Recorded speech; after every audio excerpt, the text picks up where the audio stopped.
Yeah. Okay. Who's first?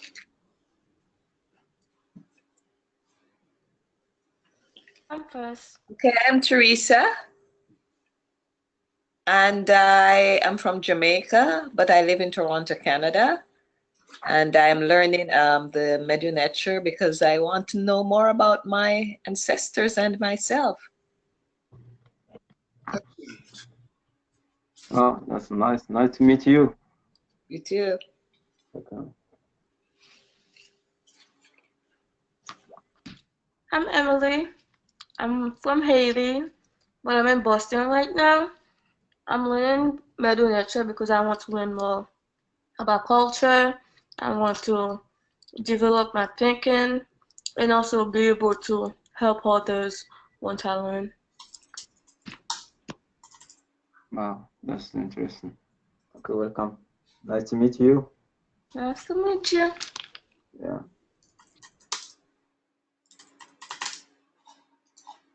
Your turn. Yeah, I'm Brother Yao from Deep Africa, West Africa, called Benin, but it was some French colony, but the real name of the country is Dahomey. So I'm living in Turkey now, about 2 years now. I'm studying Mdw Neter because it's one of the classic language of, you know, Africa, our ancestors' language. And then it's one of the best things to learn before to do any business or any work in life. All the right way we're writing today is come from Mdw Neter. So it's one of the best things I can also teach my brothers and sisters to learn to do the same things. Because all the language we speak today or we write from Mdw Neter. Excellent. So just to remind you, Mdw Neter, divine speech, divine beings. Okay? Mm-hmm. Or is a divine words used by divine beings. So it's not just about learning the language, it's about the spiritual transformation of leaving the world of his fate and coming into the world, into the day. So the book of coming forth by day, that's the process of living the deception, the sickness, the television, the junk food, the world of evil, and coming into the world of sacred being of living right, righteousness, and divinity. So it's essential that we understand that it's not just the language; it's the culture. You are learning the spiritual system of Africa.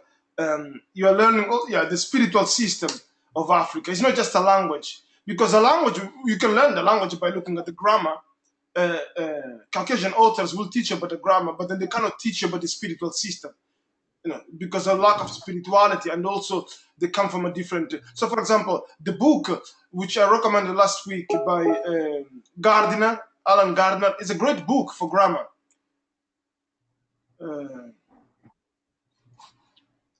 It's a great book, but then it teaches the grammar. It doesn't teach any spirituality. And you can go to university, you can learn how to become an engineer, a scientist, but there's no spirituality. That's why then you have scientists who engage in the destruction of other human beings. You see, because it's not a spiritual education. Forget about that. He's not interested in you as a being. He's interested in you as you can make money through you. You'll become a servant of a system. You'll be able to generate money for the economy. So that's it. There is no spirituality. So we need to understand that in Africa we have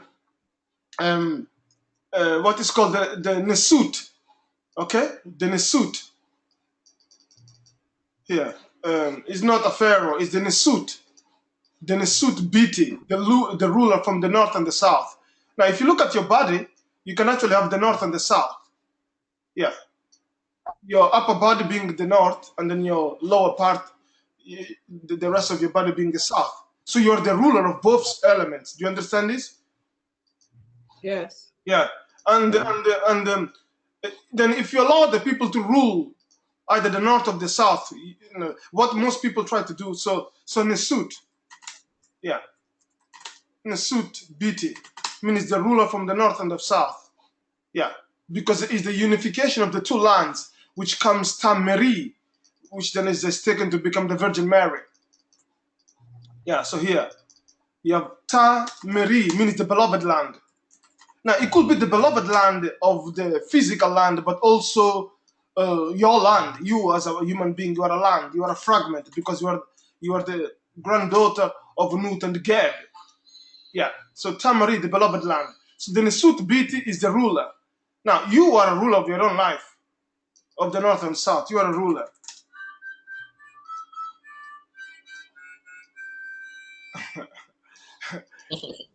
You are the ruler of north and south. The problem is that through religion, through television, through advertising, they will come to become the ruler of first of north, and then they will try to rule the south. Okay, do you understand this concept? Yes. Yeah. So we're waiting for Sister Chepsut in here. Yeah, let's wait for her. So how are you before she comes in, so she doesn't stay behind? So how are you, brothers and sisters? How's everything? How's your week going? How's life? How's the family? Fine. Sister Teresa. Oh, this week was very good for me, and at work things were great. I'm in good health, and I managed to read a little part of the Egyptian grammar. It is a lot, but I believe that if I stick with it, I'll get it. Yes, yes. So, did you buy? There are three books that we have to buy. One is the Book of Coming Forth by Muat Ashby. The second is the Egyptian grammar. The third is Mejat Wafa by Sister Rikati Amen. I have not bought those books yet, but I did listen to an audio of the Book of Coming Forth by Day. But I'll definitely get the books because I like to write and put my comments in the margins. So I definitely will have to get that as a physical item. Yeah. Okay. Excellent. So, Sister Emily, where are you in your journey learning Mdw Neter?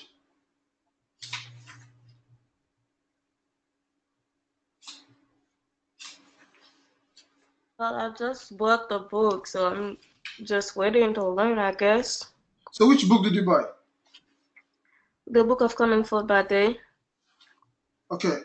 So, but there are three books. Did you manage to buy three or only one? Well, I only have the first one you told me to buy, which was the Tavistock Institute. I bought that a while ago, and I just bought the Book of Coming Forth by Day. Okay. So, there are two more books that you need to buy. Okay. One is Mejat Wefa by Sister Rikati Amen. Another one is the Egyptian grammar. Okay. Okay. And today we're going to have a look at the elements. So we have Sister Hatshepsut, I believe, in the Gemota. Imhotep. Water. Gemota, how's everyone? Good. I purchased oh, okay. I ordered the book by Sister Raketi Amen. I'm waiting on two books by Muwata Ashby, the Book of Coming Forth by Day, and I have a Gardener. Okay, so you only you're only missing one. Yes. Yeah. Okay. So no problem. Is that when I should have it this week. By Wednesday, I should have that one. So by the next time we have class, I will have all three books. Okay, no problem. Yeah. So for this class, uh, the 3 books. Now there is another book that we need to buy, so it becomes 4. Sorry, the book is called Spiritual Warriors and Healers. Okay, Spiritual Warriors and Healers, and is written by Braden Fundishi. That's another book that we must buy. So brother, you just keep buying books. What's going on? No, it's because we need to understand the culture, the spiritual system of this language, because it's not enough to just understand the grammar. Okay. So these books. So just make note, please. Egyptian Grammar by Gardner, Mejat Wefa by Sister Rikati Amen, The Book of Coming Forth by Day by Muata Ashby, and what's the other one? Sorry. Spiritual Warriors and Healers. Yeah.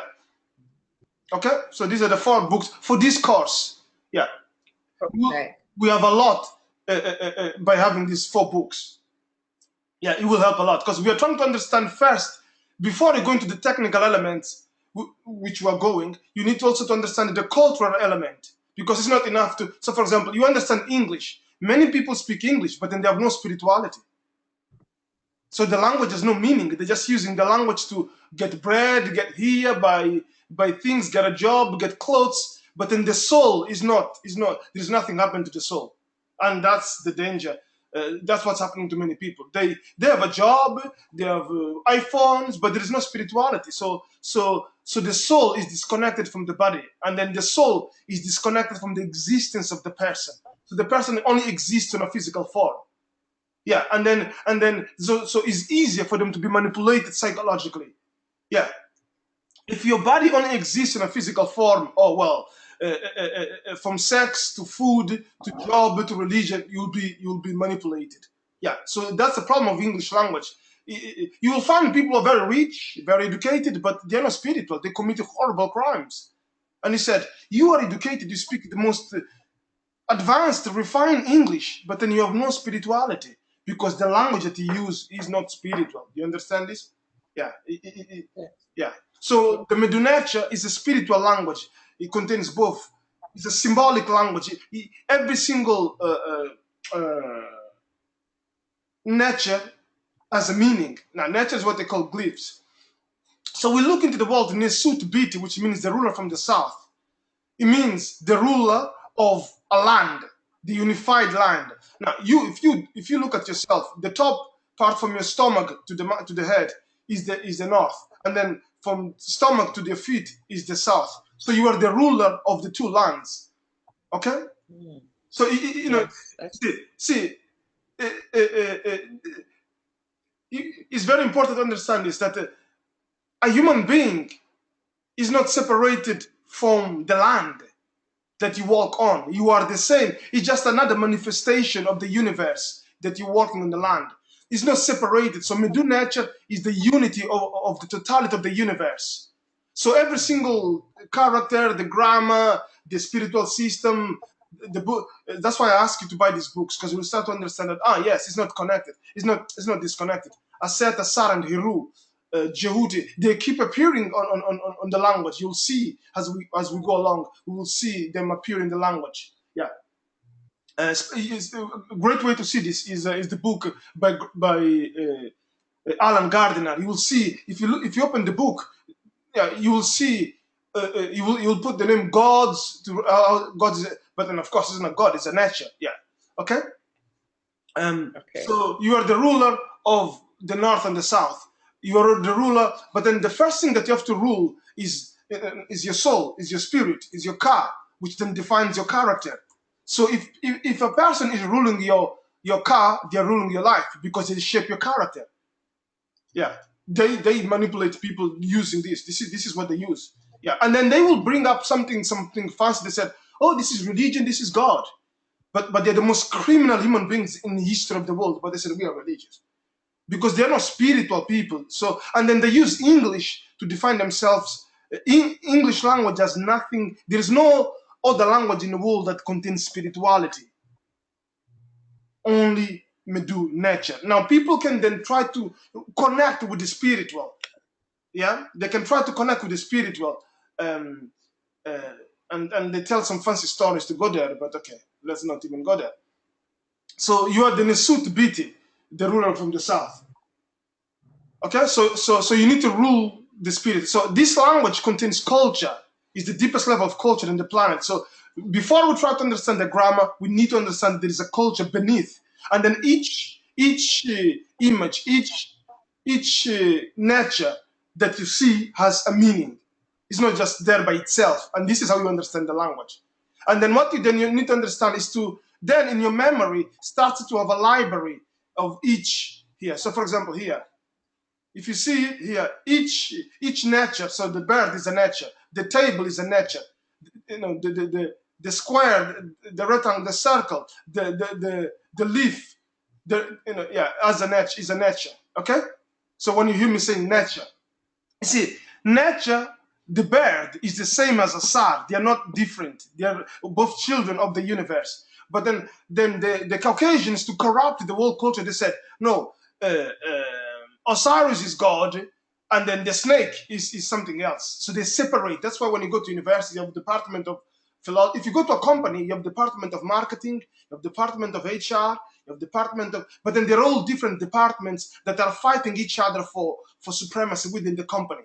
So the company is working, but then there is a conflict because people want to have power over their own department. There is a competition. So the HR department doesn't deal very well with the marketing department. But then from time to time, they have to have a meeting to find out how they can work together to combine the marketing project with the HR project, you see? Or the sales. The sales department, the sales manager doesn't go very well with the marketing manager.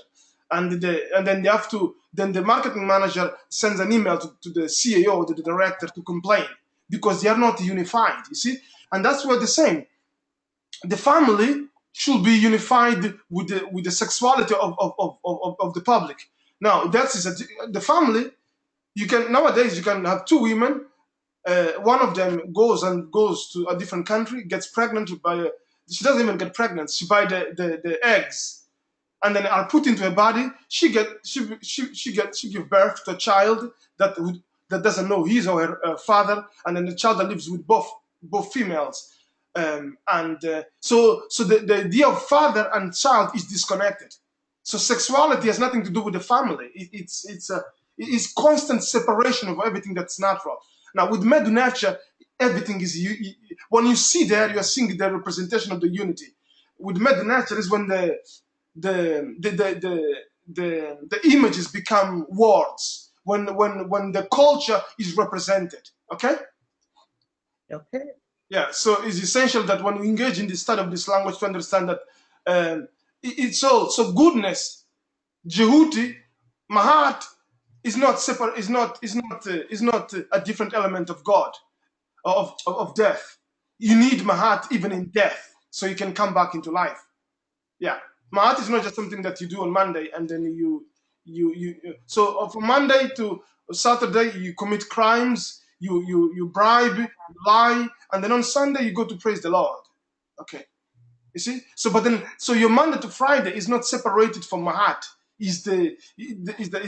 Once you understand that, you'll understand the language. So each nature that I'm putting down in front of you has a meaning. It's not just there for the sake of being. It's important you understand this. Okay. Okay. Yeah. Otherwise, you say, well, brother, I know the grammar, but I still, not understand. Yeah. So when you say then, when you have people say, call these Egyptians, this is the language of the Egyptians. There's never been Egyptians, so I don't know what you're talking about. Yeah. It's so fundamental because the idea that this civilization is not African, it has to be the biggest because the culture of Kemet, it cannot be separated with, it should not be separated if this was not African. It should not be different from what is happening today. Do you understand? If this were the same people, what the Caucasians or the Europeans or the Arabs or the Chinese are doing against each other or against the Africans should not be different. But then, because it's not the same. Okay? Now, when it comes to Mdw Neter, there are, so let me just talk about the signs. Reading by Mdw Neter. He said, so let's talk about the signs. They call signs, I call them nature, some people call them glyphs, which I'm putting in you here, okay? Okay. So we've been gently getting into the cultural element. We are now starting to get into the technical element. But even before we go there, um, um, signs, some people call them glyphs, some people we call them nature.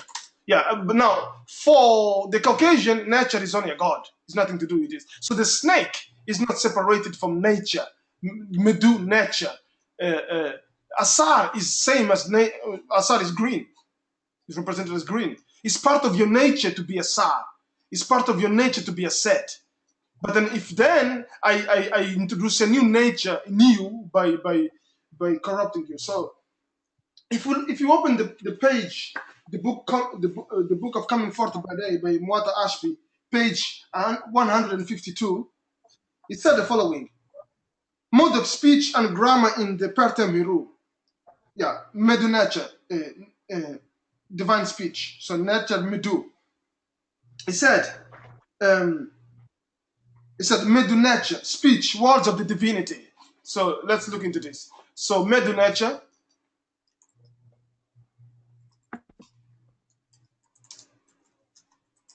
Mdw Neter is speech, and then he goes words of the divinity in brackets, words of the divinity. So you become divine by speaking the language of the divine people. Now, English has nothing to do with the divine. That's why the English language is used as a war. I mean, they just destroy human beings with full pleasure. Famine, AIDS, Ebola, unemployment. I mean, they just love it. They just love it. I mean, changes people's sexuality, corrupt them, autism. They thrive on that. Yeah, every single U.S. president has to attack Syria, has to bomb Syria, has to bomb somebody. Yeah, because the people who are behind that government, who control that government, they rejoice with the destruction of fellow human beings. So Mdw Neter is a divine language. Now, you cannot say, I'm studying Mdw Neter, but I'm eating junk food, or I hate somebody, or I am upset, or I am engaged in some kind of a perversion, or I'm drinking alcohol. So you're separating yourself from the language. Do you understand this? Yeah, so you get deeper into this world of Mdw Neter, which is a spiritual nature. So your approach to life becomes different. Your diet becomes different. You enter into an ancient world, but living today. You go back to the world of the ancestors while you're living today. Yeah, so you are no longer part of this society, which is mainly physical. If you look at the society, people are taking selfish because they want to be seen, they want to be respected. It's a physical society, it's a physical culture, it's not spiritual. Okay, so Mdw Neter, you are getting into a spiritual world. That's why we don't just learn the language, we learn the history, we learn the meaning of Mahat, of Yehuti, but then also we should strive to refine ourselves, the way we conduct ourselves with people. People sometimes will attack you, they will insult you, but then you have to restrain yourself from responding, because then you, as part of Mdw Neter, you don't fall into that level. You just don't go there. Yeah, if someone insulting you satisfies them, great. That's the path. That's the journey. That's not your journey. Your journey as a nature, you become a divine being who speaks the divine language. You detach yourself from that. Yeah. Yeah, it doesn't mean that you neglect yourself, your finance. No, but then also an element is important is that you dedicate your life to study. You become a living researcher. But then later you'll become an educator. You start to take these ideas and share them. Because then it's part of your nature to heal people. Because he said, if you go to Afro consciousness videos, for example, you go and you see, I talk about Jewish and fasting. Yeah, it's part of my nature to strive to heal other people because I'm living in the Mdw Neter. Okay, Where do you live? I live in Canada. No, you don't live in Canada. That's the physical. On a spiritual level, I live in the ancient world of our ancestors, which is clean. Now it doesn't mean that you don't look at your finances. No, you need. There are certain you cannot physically separate yourself from the 21st century. Yeah, but then you can spiritually. Yeah, because the 21st century, the people in this century, they are sick. Make no mistake. Why? Because they use a language which is not spiritual. Yeah. So he said, ancient Egyptian writing is called divine speech, Mdw Neter, because it's said to have been brought down to humanity from the heavens by the god Jehuti. We looked into this last week about the author of Mdw Neter. This very name that was given by ancient Kemetics themselves gives us an insight into the nature of the hieroglyphic text and the manner in which one should go about studying it and trying to understand it. First, you must understand that ancient hieroglyphic writing is not a system like any other writing. Now, hieroglyphic is Greek, so I'm not even sure why the brother using this terminology, but I think he's writing for people who don't understand the culture. So, and then he said, first, you must understand that the ancient hieroglyphic writing is not a system like any other writing. Okay, it's not like Chinese or English. It's just not. It's just unique. The glyphs. This is what people call the glyphs.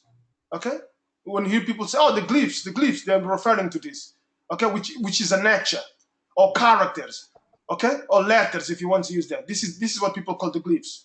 Okay, the glyphs can have a phonetic meaning, phonograms, put meaning, literal meanings. Mythological meaning. This is very important. It can also have a mythological meaning. Okay, you can myths are the. This is so deep. What he said there. They can have mythological meaning. What he's saying is this. It's not just so here. They have. This is one of the mythological meaning. So if you see this here, he said this is the proposition M. Okay, it's a proposition M. Okay, what's the mythological meaning of this bird? Now, I'm sure you have seen the snake in many. The Bible, the snake is supposed to deceive Eve, so he has a mythological meaning. But if you go from the Bible, it has been twisted. Yeah, so this has a meaning, So this, for example, is the bird which goes around looking for food. Now, that meaning is not separated from the language. When you see, when you look into this, into the nature, get into the world of the bird. What does the bird? What's the activity of the bird on a daily basis? What does the hand do? What is the leaf? What's the meaning of the leaf? Okay, what's the meaning of the snake? So for you to understand this, the meaning is that then you have to associate the activity, the daily life of a bird. What does a bird do in nature? Then that is part of Mdw Neter. Does it make sense? I'm explaining this. Do you understand this, guys? Yeah. So and then he goes. It's because they use pictures and because they're essentially mystical writings. Now, the brother, he loves the mysticism. This means that learning the technical aspects of reading the natures is not enough to understand the true meaning of what is being said. So you might be an English guy, you go to Oxford, and you know all of it, but then you're still not grasping the true meaning. Yeah, because it's the spiritual, the cultural element that you have to go there. The problem is that these guys, they go there with their own superiority syndrome. So, yeah. Okay, so let me. You see, any person can learn to read the glyphs or the natures to a level of basic understanding of their meaning, mundane meanings. This is the esoteric outer practice, but not everyone can learn to understand their deeper meaning. Okay? Not everyone can understand to learn the deeper meaning because they're not connected to the culture or to the language. Yeah. And then he proceeds and he said, it's like you're going to learn Mdw Neter, but then you're still stuck in Islam or Christianity. Well, that's not going to happen. So So a true reader of the glyphs must be well versed in the mythology behind them as well as the mystical teachings within them.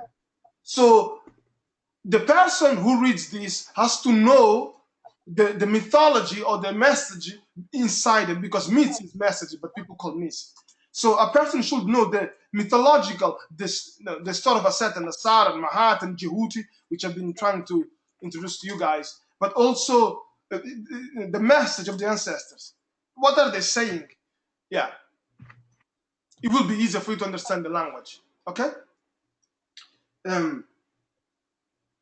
As well as the mystical thing. Therefore, your study cannot be just academic. Your study cannot just be academic memorization. It's not just about memorizing, because the glyphs relate to a higher aspect of the mind, the intuitional knowledge of self. Therefore, a true reader must be on a spiritual path of enlightenment. So, I hope this will, let me just put it. What he said, a true reader must be on a spiritual path of enlightenment. You're not reading this just because you want to know the language. It's because you want to purify yourself on a spiritual level. Yeah. So you see yourself as different from the usual mundane person who just wants bread and butter, television, junk food, money, clothes, go here and there, get a job. That's a lower level of consciousness. That belongs to the physical. That's the satisfaction of the animal passion, of the animal self. Okay? So you're seeking to satisfy your spiritual self, your divine being. That's why you use a divine language. So you become divine, not because you become a god that will, no, you are already a nature. I've been having message after message from the same user. I don't know what's going on. 1 second. All right. Okay, sister, give us a break because we're teaching. Okay. So a true reader must be on a spiritual path of enlightenment. Okay? Okay. Yeah. Getting a little bit into the technical world, following the same book, page 153, the brother goes. So it's not an academic exercise, it's a spiritual exercise. Remember what I said, there are people who go to university and get PhD and they commit more crimes than the average person in the street. Yeah, because they are academically gifted, spiritually they're disabled. Yeah, I mean, one thing is you, and that's what happened to most black people who go to so-called academic institutions. They become academically trained, but then spiritually they're disabled. And then the actions they take, oh, let's not even go there. Yeah. What they call university education is the corruption of the spirit. Yeah. Once they introduce you to Freud and all, oh man, let's not go there. Yeah. So you can have all know about Freud, but you're still a criminal of the highest level. Yeah. All the wars and the disease in Africa is caused by academics. Yeah. Honestly, Of course, yes. it's a different This level. makes sense. Yeah, all the famines, all the disease in Africa are a group of academics who go to institutions. They run what they so-called charity. They will come to you as a Yeah, they'll come to you as a UNICEF or World Health Organization. These are criminal yeah, people of the highest level. But then they will say, we have a charity dedicated to breast cancer, breast cancer week, the pink. These are academics who created these false charities to lure women to believe that they're searching for cancer.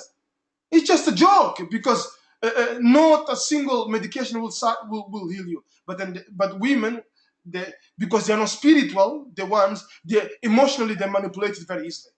Oh, breast cancer to help your mother and your sister. But you have been searching for breast cancer for the last 100 years. And you have all the money yeah, in the world, you have all the labs in the world, you have all the best laboratories, the best scientists. Why don't you find it? Because it's not of your interest to find it. But then you keep us believing that you're searching. In the meantime, you are making a lot of money with the pharmaceutical companies. Because, listen to this, because this is deep.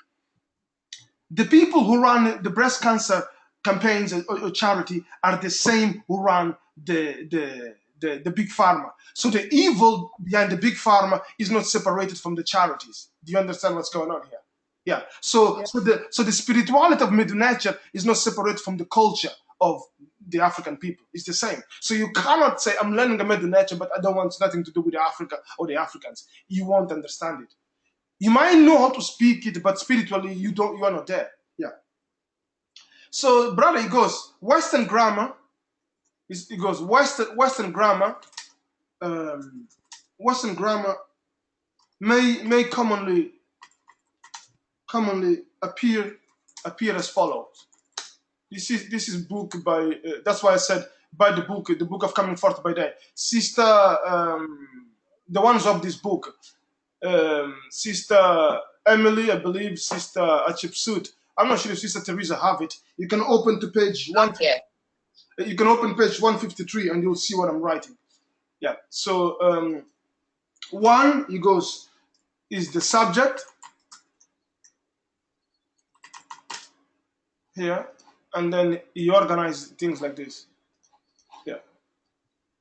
And then is two is the particle, and then three the verb, the verb. Four, and then it goes that four is adverbial. This is the technical organization of the language. Adverbial modifiers.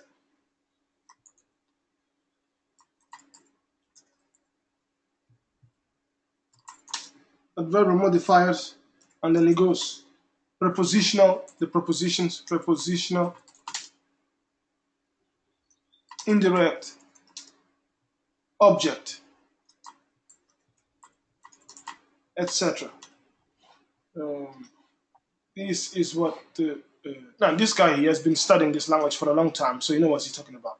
So we need to read the books instead of trying to worship our own ego. Says I can teach this. No, let's look at what the teachers are saying. Because these guys are the teachers. We need to follow them. It's not about Brother Hiru. Brother Hiru knows nothing. He's just a student. Yeah, and then the second part of the statement is this: the Mdw Neter, in contrast to Western grammar,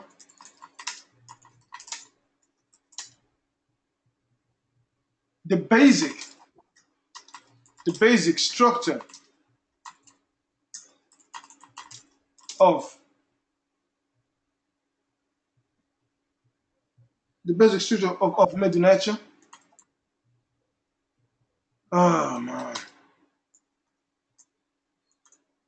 I just got another question. I mean, we have a contact on website. Nobody's going there. They just ask the questions on YouTube. It's not that interesting. Writing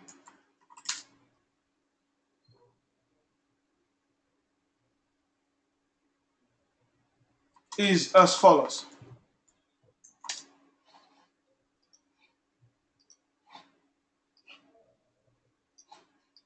So in contrast to this exercise here, let me just change the color, maybe because black and white can start to become confusing. Let me just see.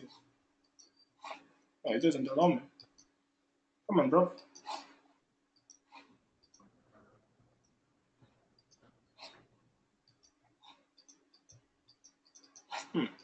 Doesn't allow me. Okay. 1 second. So in contrast, let me open a new page so it's not too much text in the same page. So what I do.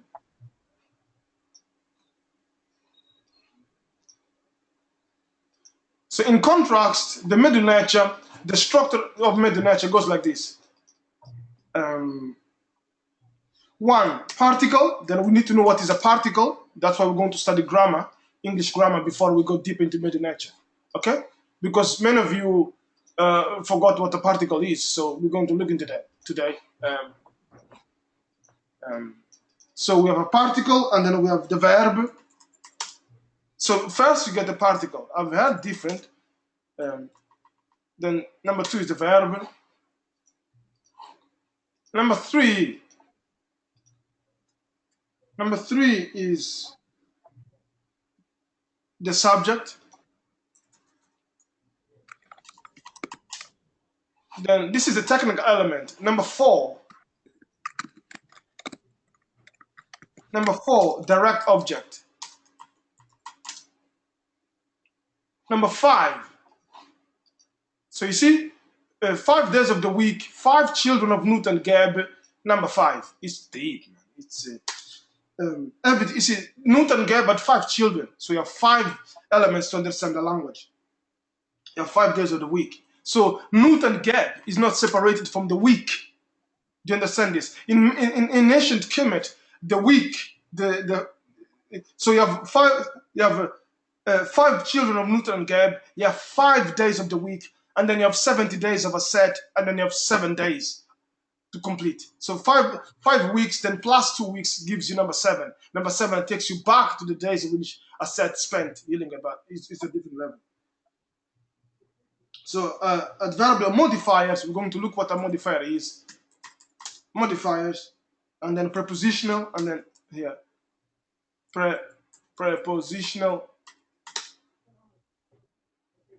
At this stage, it seems that this doesn't make any sense, but you will understand why it's important for us to look into this.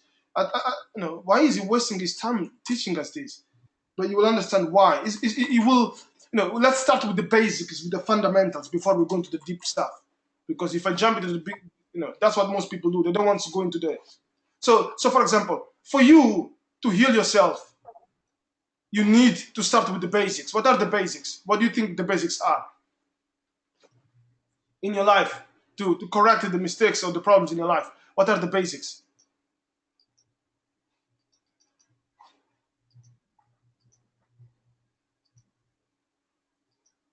What are the basics to correct problems in your life? Culture. Yes, culture. I think also knowing where you are, what you want to do, where you are to go, and what is expected of you. Yeah, the purpose. Yes, the life purpose. What else?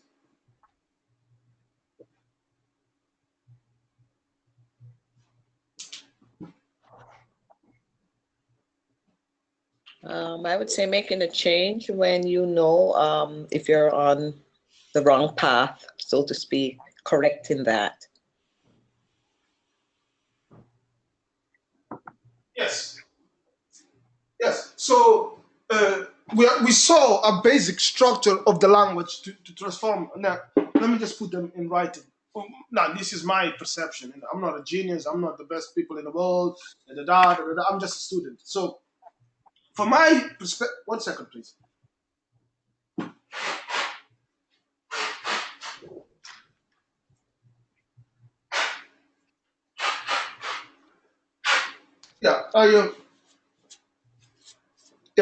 Let me, for my personal experience, for my journey, the basic structure to transform your life.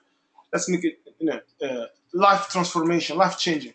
I will probably making a lesson about this, life changing structure. So to change your life, in my view, a deeper transformation. You can teach this to your students because one of the goals is this: you come to Afro consciousness not to remain a student for the rest of your life. No, it's for you to then to take this knowledge and create your own academy, create your own business, create your own website. And usually, a student who comes to Afro consciousness, they need to have both culture and entrepreneurship, because culture and entrepreneurship is not separated from your being. So your financial affairs should not be separated from your living. So if you come to Afro consciousness, you should become an entrepreneur as well as studying Mdw Neter or the culture or the history. Yeah. So here, the first step for me, as the sister said, is culture, which gives you the mahat, the morality. There is a very good book by forgot his name now. Malena Karanga, Mahat, moral ideal of ancient Egypt. So you, the culture, you cannot say I'm changing, but I go to church to Lord Jesus. Yeah, you have not changed. That's a culture of destruction. So number 1, culture. Number 2, now the culture will give you the life purpose. Number 2 is the diet.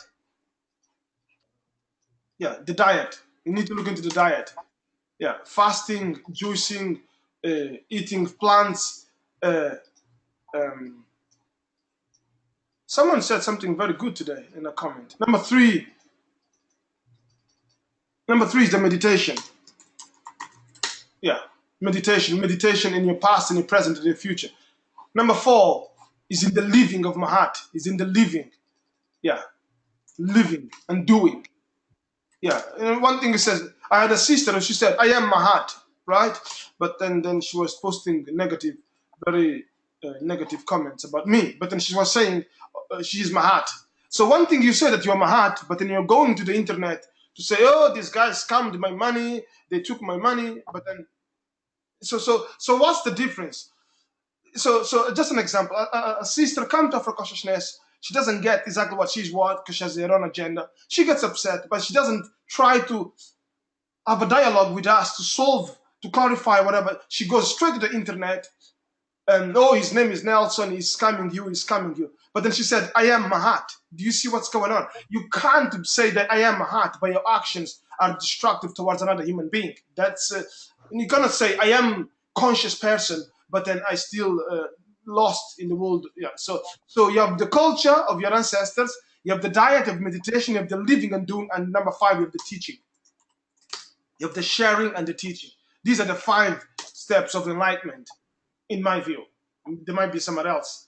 Yeah. So the living and the doing, that will include the writing, for example, here, which comes from the meditation. You cannot write before you meditate. No. That's why you read many books to meditate on the reading.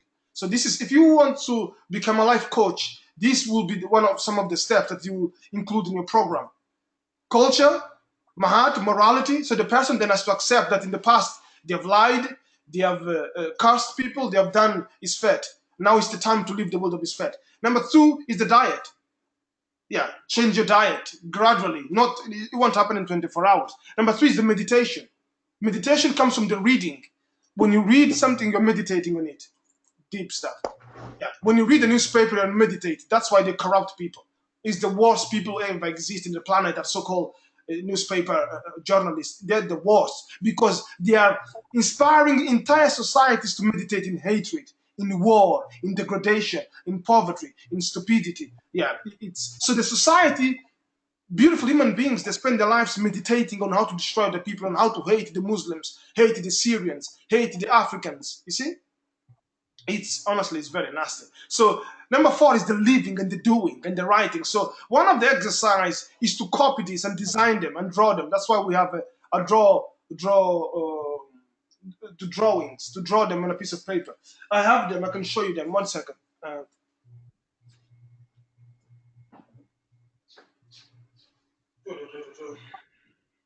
So you have to find, there is something called sketchbooks. I have 2 of them, and then you have to draw each character with pen and paper. That's the exercise, by the way. So you need to have. Let me see if I can find mine. The Mdw Neter is not. You become a nature. You are not separated from the language. 1 second. Um,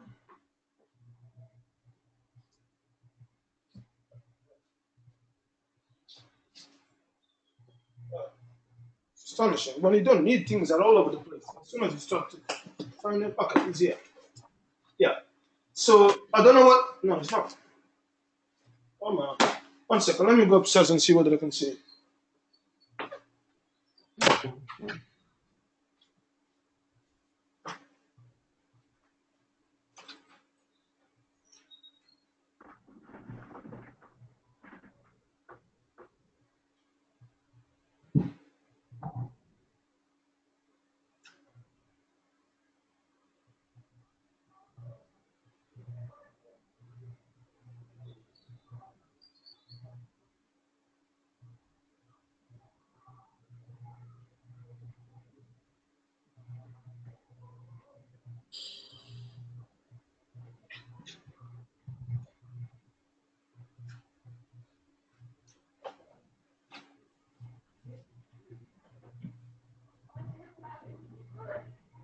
What? Where the heck are you, baby? Where are you?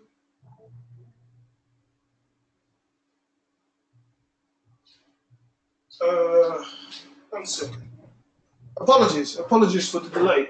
I'm just trying to find it because it's here. It's just next to me, believe it or not. Now, let me just show you. You need to buy a sketchbook that is just plain blank pages, okay? And you start to draw the natures. By drawing them, you internalize them. So let me show you. You'll see my beautiful face in 2 minutes. You'll see Brother Hiru. Are you ready to see the Brother Hiru? 1 second.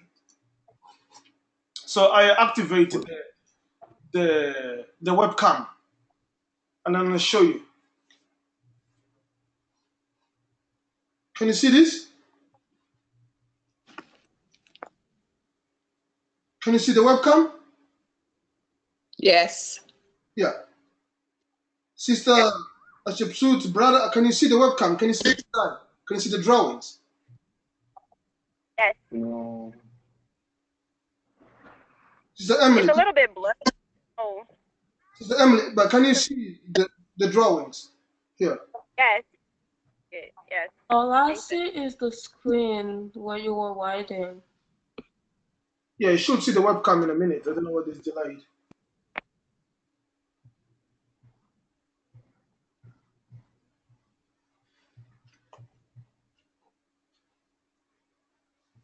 Here. So, it appears like this. It's just blank pages, and then you draw them. Yeah. This will help you a lot. You draw them with your own hand. Okay? So this is what I have. So, this is a drawing sketch. Yeah. I can tell you the label, but you probably will find on your own. If you go to any stationery shop, they have them. So, for example, here. Do you see this? Yes. Yeah. So that's what. No, when you start to draw them, you will internalize them. Young students in Kemet, they used to, one of the first things they do is to become a scribe, a sesh. This is what they used to do. That's why they're so perfect. Yeah, generation after generation, they were asked to write this, to draw them. Yeah, so that's what I did. That's what every student should do. Master Mfundishi asks you to draw with both left hand and right hand, because the Mdw Neter can be both reading in the same directions. We're going to look into that shortly. Okay? Okay. Sister Emily, can you see this? No, I only see the same page, the canvas page. Me too, I'm seeing all the same page, but I don't see any. Sister Chepsut, can you see my webcam? Yes. Can you see it now, Sister Emily? I'm sorry, I still see the same thing. Yeah, I don't know. I think that when Brother Hebrew activates his webcam, something should have popped up on your screen. Are you using a mobile device, Sister Emily? No, I'm using a Chromebook. Not a Chromebook, a MacBook. Yeah, a page should have a new window should have pop up in your computer. You have to look at it. It's supposed to if you want to activate the cam. Well, I'm gonna help you that one. Sorry. Okay, I'll close it. Okay. So that's you need to draw them with your hand, one by one. Okay? So if you look at the steps to change your life, you have the culture. You have the culture. So Mdw Neter is part of the culture. You have to learn. You have to draw with your hand Mdw Neter, and then you have the diet. You have the meditation, reading, and yoga, and then walking, exercise. The living and the doing. That's when you have the physical exercise. You have the right food. You have the right books. So it's not separated. I hope you understand this. The books that you read, the job that you have, the business that you run is not separated from nature. That's why going to work for as a nuclear scientist, for them, there's no problem because they are nothing, nuclear weapons has nothing to do with nature. Vaccines has nothing to do with nature. So for them, they have nothing to do with nature, so it's acceptable to create these things. Yeah. So you said vaccines is not natural. So why do you give them to children? Because what we do has nothing to do with nature. Do you understand? The government has nothing to do with nature. So the actions of the government are not in harmony with nature. They are not in mahat, in nature. Hope this you understand. So any comments? Let's take a short break from the technical and talk a little bit. You can ask questions. What you understood so far before we move into a deeper technical elements. So questions, comments among yourself. You can confess, love one another, and I don't mind. Yeah. Comments, questions. Come on. I have always noticed for myself that, and most people who know me would say I'm quiet because I don't talk a lot. But it's only today when you're really explaining how the language has a spiritual aspect to it, then I realized that I really used to be so tired when I talk a lot, which is English. So now I'm understanding that, as you say, maybe because this English language has nothing to do with nature, maybe that's why I felt that way, but not being able to understand it or explain it to anybody. So I'm really glad that I'm understanding that a language really, a good language should really be attached to nature. I never thought of that before. Excellent.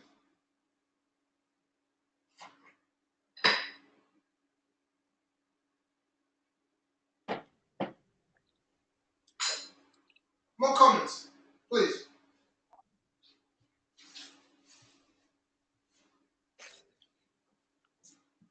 More comments, please. More comments. Remember what I said, that the stage number 3 is meditation, is reflection. Now let's reflect on what is being educated here, what's being said to you. What do you think? From your experience, what do you see? Let's talk to one another. Yeah.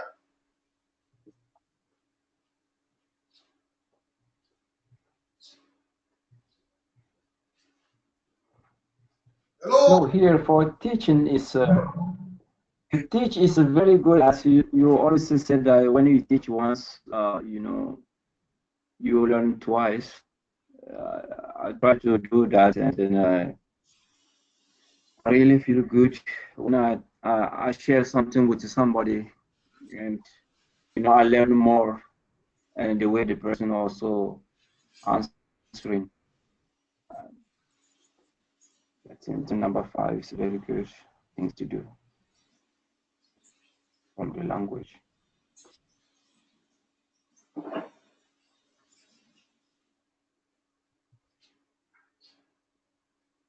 Because not just learn because learn the language, but you have to share, you have to teach people also.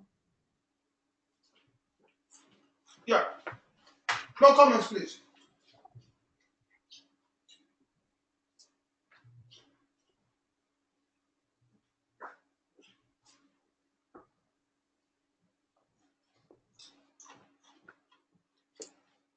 More comments, please. No comments. We continue. Thank you for your comments, brothers and sisters. Sister Emily and Sister Chepsuti, they went on holidays, so probably Bahamas or Cuba. Wonderful place. See, my heart is not separated from nature.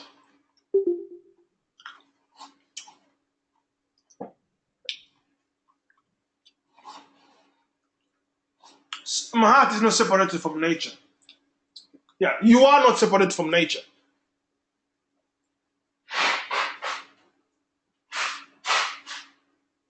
You see, the biggest crime that people can do is to persuade you that you are different from the birds or you are higher than the birds. I don't know what they realize, guys.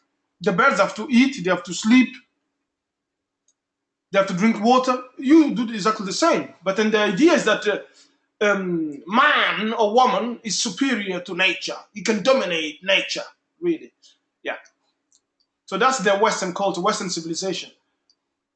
They tell you some fancy stories on which they're the children of God and you are a sinner. Is that part of nature to go around tell that? Is that natural to go around tell people that they're sinners? Is that nice to tell you that you were born in sin? But okay. But then you buy into that and that you live that life. They rejoice your own destruction. Do you see what's going on? Yeah. It's a different game. So you need to you need to contemplate on these things, to meditate on these things. Yeah. So let's look into the signs or the natures.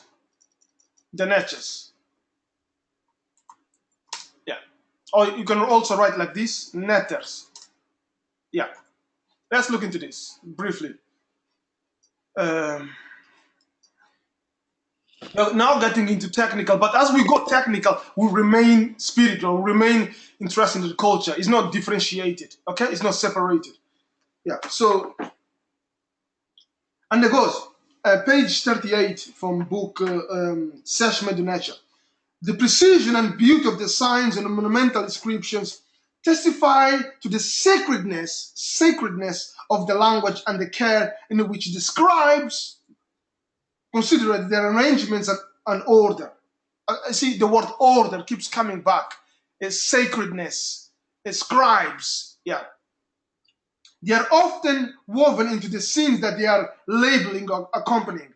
Unlike the English, where words are spelled with letters one after another, the scribes, the sesh, the seshu, or the seshu, the scribes arrange the various signs in quadrat blocks, imaginary squares or rectangles, in order to avoid the presence of excessive unused space. Yeah. In the case of grouped signs, we begin with one of the highest position. This kind of organizations is a fundamental principle of all Kemet writing.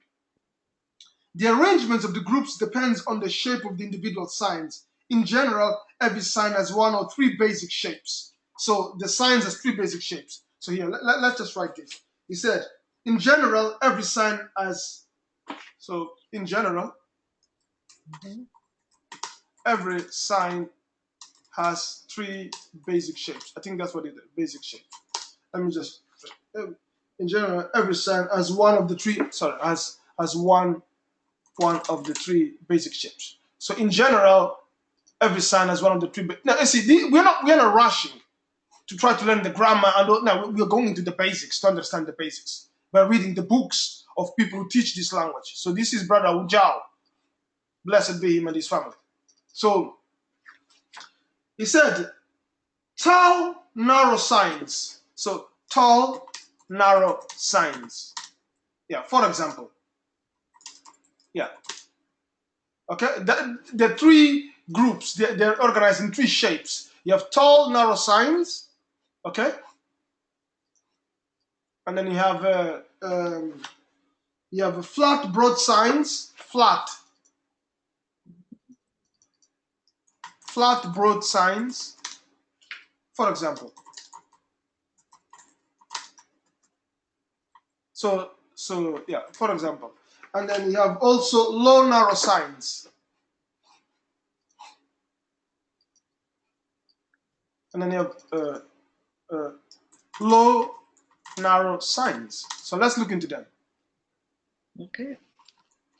Yeah. So there are three the shapes of the natures or the glyphs or the or the hieroglyphics or whatever. This is natures. We use the word natures because we are using the original.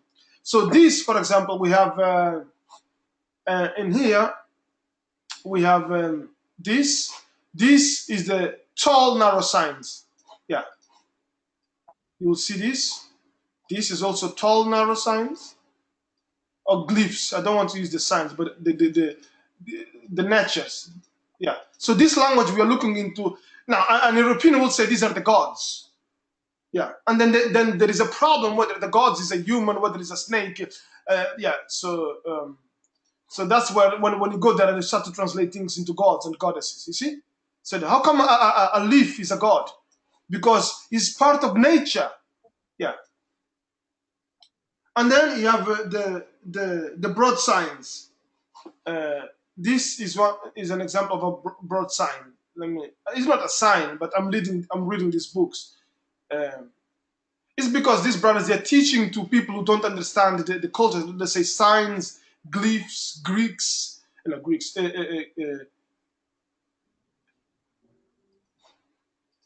So here, this group. So you have to look into the groups. You cannot forget the groups. And then you have the low narrow signs. So the low narrow signs. Yeah, I will probably think that this is part of the low narrow signs. I hope I'm not doing any injustice to the brothers' teachings. I will think this is also part of the low narrow signs. Yeah, no narrow natures. Okay, so as three basic shapes. We're talking about the shapes, not talking about the meaning. Forget that I'm not talking about the meaning. I'm talking about the shape. Okay. Okay. Yeah, I'm talking about the shape. So when you read this language, there are many things to consider. You're considering the shape, the meaning, the significance, and then it's come the translation. But you don't just go into the translation. You see, you have to have the meaning, then you have the shape, you have the size, you have then you look into it, you see the activity being done by that element, then it's easy to understand. So the scribe is going to the city by boat. The Neter is blessing the people. The woman is the child. The man is satisfied when his child is at home. The daughter is thanking the mother. The scribe is writing to the Neter. You see, is praising the Neter. So it's not separated from. You will find these statements within the language. Okay. Okay. Yeah.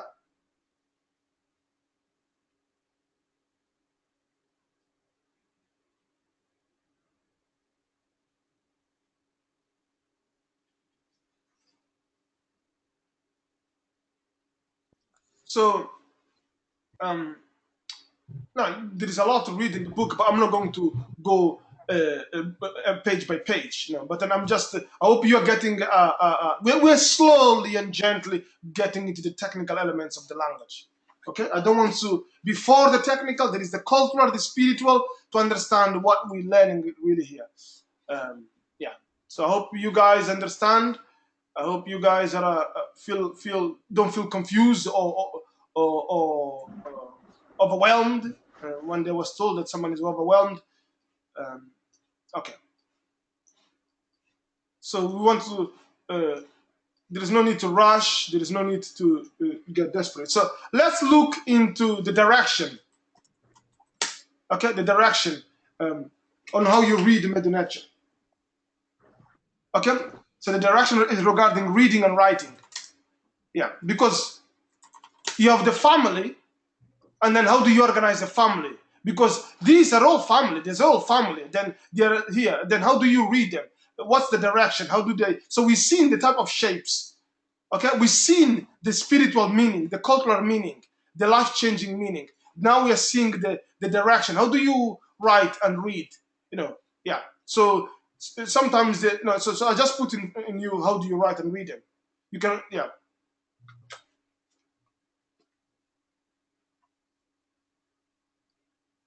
So if you come to English, you read is one direction only, and that's the problem. You go to Arabic or Hebrew, is one direction only. Do you understand? This is so deep.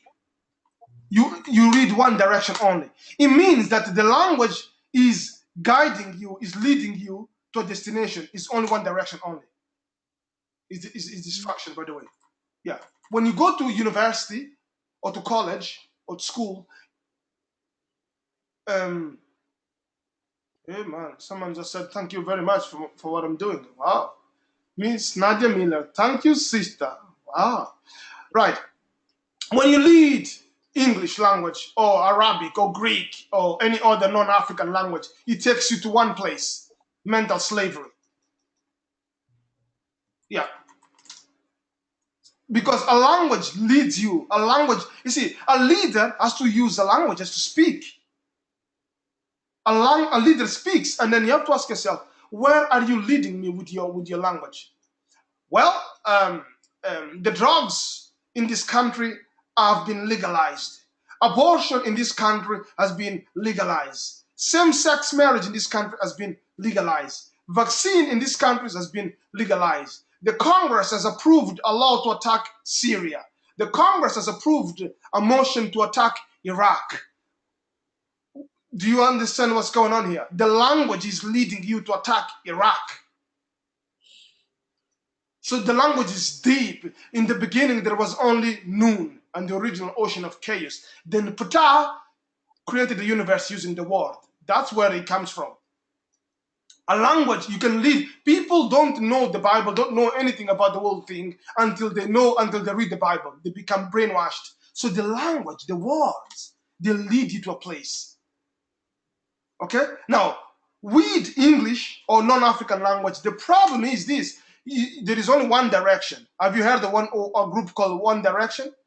They're leading you to buy their own CDs and DVDs. There is nothing else. Yeah, it's one direction only, my brothers and sisters. With Mdw Neter, that all no. Do you see what's going on? The brain of these people, of our ancestors, is so sophisticated that it leads you to many different destinations.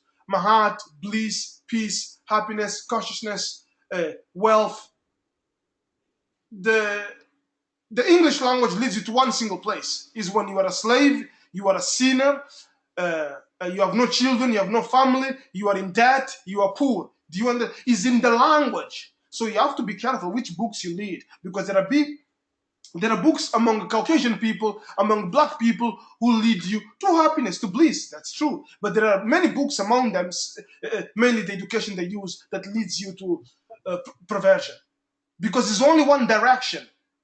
Okay?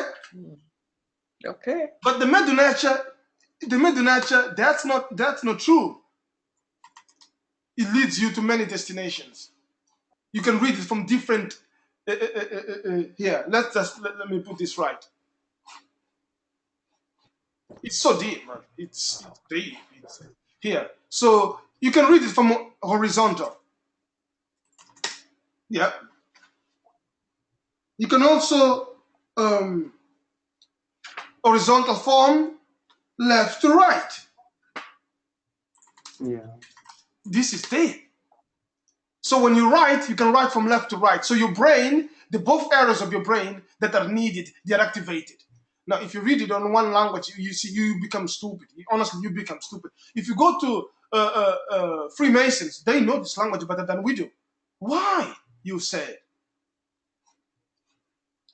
So from right to left, there is no limitation in the brain. You are free. But then if you can only read one area, then I can tell you that if you read from the other side, you want to get approved. You will get bad marks. You will fail the exam. Do you see this is called conditioning.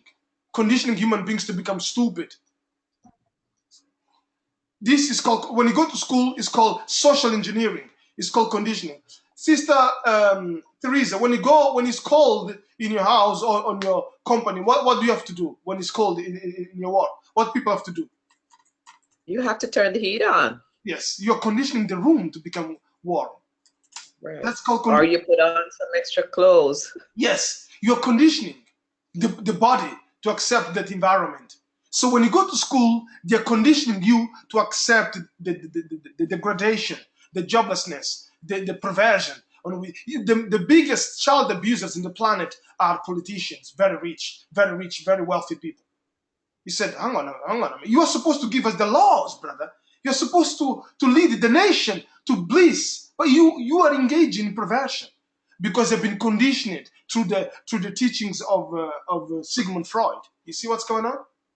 So the intellectuals of this civilization, they exist to condition beautiful human beings to perversion.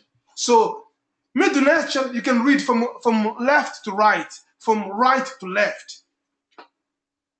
Now, let me just show you how do you do it. You put it like this.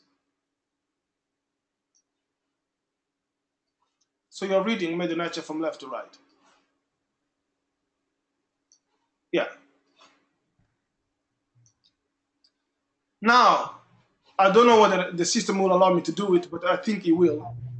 If I flipped, oh, sorry.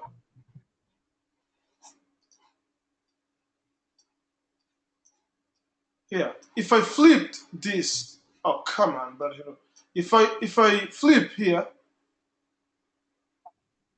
like this, oh, come on. Woo, whoop. Yeah. It's not exactly like this, but then imagine it's like it's looking to other way, opposite way. Okay? So let me just this is deep. You know, honestly here. Woo, woo. Oh, I don't think I will manage with this one. The face is supposed to look that way. No, it's not. The face of the snake, of the viper, is not supposed to look that way. Then we're going to look at the individual names of these natures. So, okay, let me try with another character. It is not working well with our brother there. So here,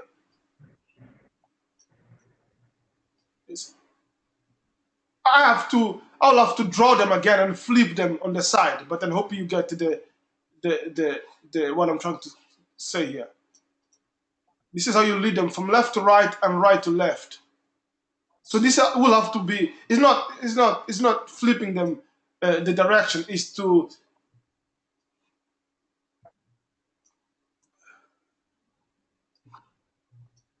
Yeah. So that would mean like the leaf, the stem would be to the left and the leafy part would be to the right. Yes. Yes. Okay. Let me try with this one.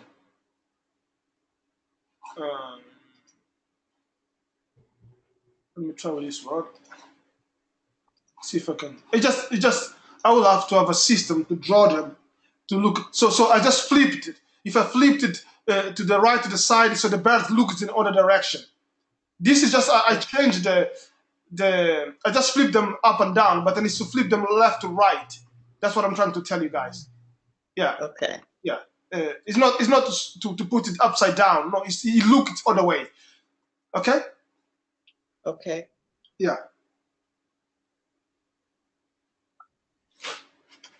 So horizontal from left to right. Now, when you read Mdw Neter, what you do, the way you read, the way you don't start from the end. You start. It's like when you talk to me, you look into my face, don't you?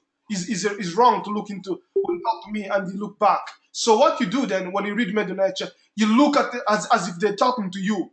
Yeah. So here you will position yourself as let me just see. So Aset, she will come here and stand in front of Mdw Neter, and then she read them from here.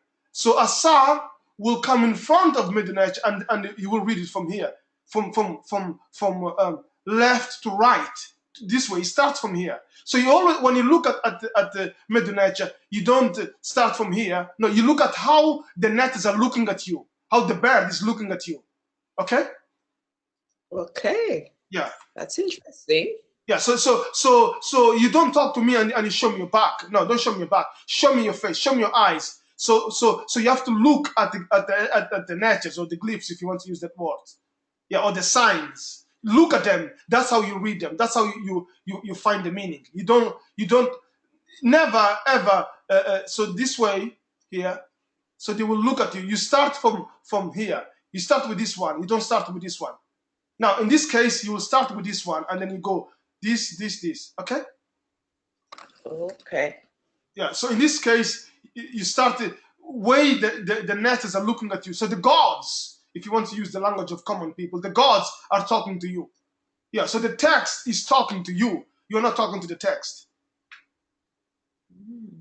So English language is talking to, in English language, the people who wrote the text, the teachers, are talking to you. They're corrupting you using the language. In Mdw Neter, our ancestors are talking to you through the language. That's how deep it is. Do you understand this? So you, by studying Mdw Neter, you understand the ancestors because they're talking to you through the language. That's why it's important to study this language, because you understand what the ancestors are talking to you. Okay? Okay.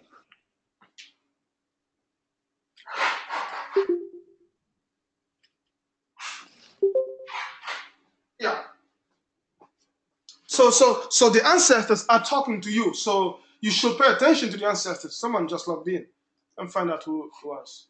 We are waiting for Brother Jeff. Okay. So any questions so far? Any comments? So there is a second element of the direction of the language.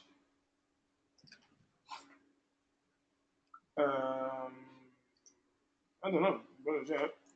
You're online, Brother Jeff. Any comments? Any comments? Talk to me. Talk to me, wonderful people. So let's look into this. The leader speaks to you. The words in English speak to you. Now, the people who wrote the language. Now, we look into the direction from left to right and from right to left. And you always look to them as they're speaking to you. So it would make no sense if Asar was looking into the right, and then so you don't put yourself at the back. Asar will not be looking into here. She will looking into them. Okay? So they're talking to you. This language, the ancestors are talking to you. You become very rich because you're collecting the original language of the ancestors without having to have a racist academic to teach you what your ancestors actually said. This is how important it is. Because if you're reading from someone else who has their own ulterior motives, you know what's coming, don't you? Okay. Yeah.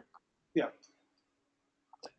So what I'm understanding, Brother Heru, is that the whole aspect and principle of math is not just how you live in terms of what you do, but even to have your brain have a balance with working from both sides. Yeah. Your brain has to be in harmony with nature, and nature it requires you to think using both sides. So you cannot say I don't know how to draw. Well, that's your ego surrounding to your lower self. You know how to draw if you start doing it. But then in schools, they don't teach you to draw. They teach you about geography, science, history, which is all false. It's all false. That's the view of the world. Geography, which you learn at school, has nothing to do with the real world. No. That's conditioning. They're conditioning you to believe that they are more intelligent, that the Caucasian people are more intelligent than the Indians. Yeah, it's conditioning. They're not teaching the truth. No. So it is also written in a vertical column. And also, so vertical here, again. So the way it is written in a vertical is this. You come here, okay? Okay. And then you come here, this, and then you come here. So let me find another one. You will come here, from here, and then you come here. So your brain becomes very intelligent because so this is how you read in a vertical column. Yeah. But do you read from top to bottom? Yes. Yeah, like this. Yeah. You start here, you go here. Okay. Here, you go here. You go here. You go. So the way you read, you find the meaning of each nature. Yeah, we're going to look into that later. I don't want to go there now because you just confuse it. So, but within here, you also have left to right. The same. He applies the same. The left and right applies the same whether you are reading from vertical or here. It also applies the same. You look into what yeah. So the nature can be turned this way. Yeah. Okay. So the left and right applies to both in here. I cannot turn them the other way. Sorry. I can't do that on Final Cut. I cannot do it here. To flip. It only allows me to flip.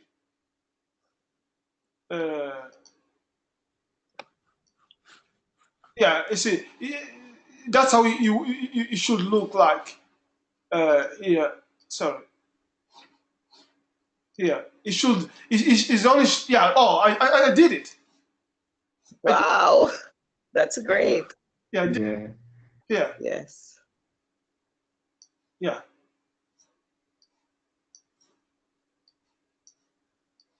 So here. So if you're reading from right to left, so Assad will stand in here and read them as they look. So they're looking at you. They're talking at you. Assad will not. So Assad will not come and stand in here. No, he's standing here to read them. Okay, they're coming to me now. So I'm reading these guys. Let's see if this brother here allows me to do it. No, no. Yeah, it allows me. Wow, it does. Look. Yeah. Wow, this is a blessing of a magnificent level. Here. Wow, what a system this one.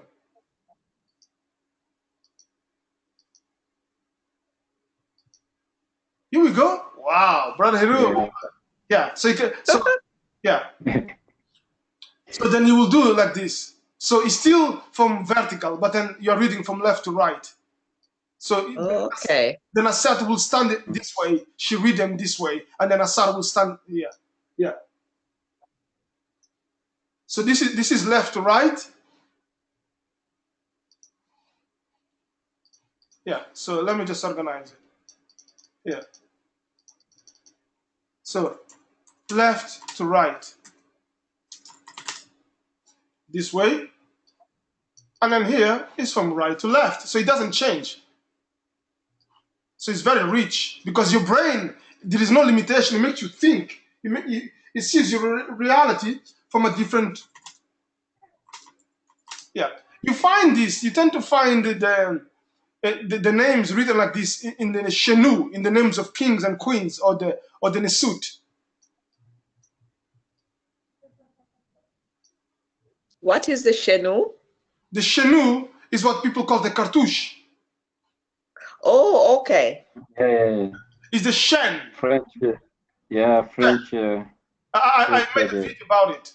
1 second. Here is from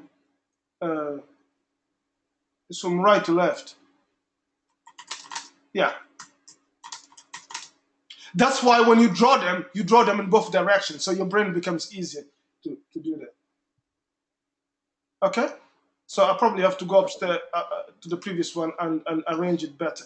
So then Assad, the way you will read them, you will stand in front of them looking at them. Here. Yeah? Yeah. Yes. Yeah. So the way you read them, they're looking at you. Yeah. So let me go there and correct, because this document will be sent to you. So just to make sure that you get the right.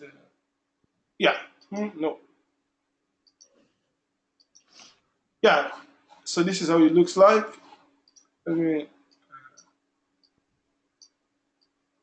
So because this is just upside down, and we don't want upside down. We want them to look at us. So look at me when I'm talking to you. Look at me. Don't give me. You see, that's what people say. Look at me. Look at my eyes. So, yeah. So the Mdw Neter, it tells you. It doesn't have to tell you that. Look at me. No.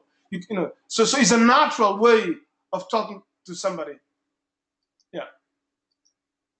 So this is usually. Okay. So Assad will look into this writing like this. Yeah. Yeah.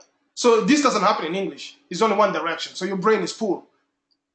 So your brain becomes poor. So they make people poor by miseducating them, by giving them low-level education. Yeah. So you will think this is the highest language in the world, should be given to everybody, so to become clever. No, we want you to become stupid, so we give you English. You think I'm just talking? There is a project called Basic English. Basic English was created to make people dumb and stupid by giving them 850 words. This has been running for 400 years, or no, 100 years or something. Started 19th century. It's called Basic English. It's to give people basic English. Hip hop is basic English. Newspapers is basic English. I mean, newspapers are a little bit more sophisticated, but soap operas, basic English. Reality TV, basic English. Pop music, basic English. Breaking news, basic English.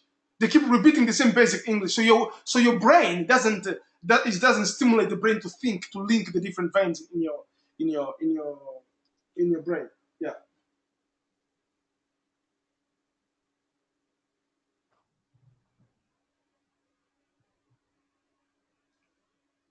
Okay. Yeah. So let's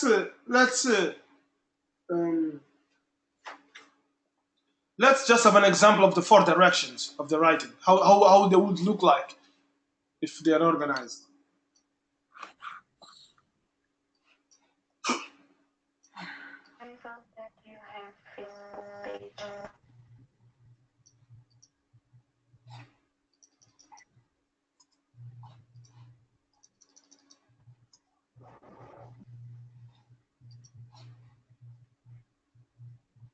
So you have this group in here. This brother is here, is here. So instead of trying to jump to go into the more technical elements, let's look at the basics. Yeah. So then you have here the normal writing like this. Okay. Yeah. And then you have um, then you have so then he will stand in here. Yeah. And then there's another one which is a group. This one here.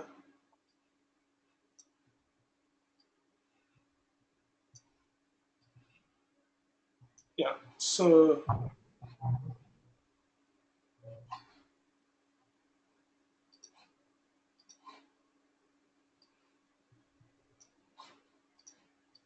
the hand will be pointing in a different direction. The hand will point in this direction.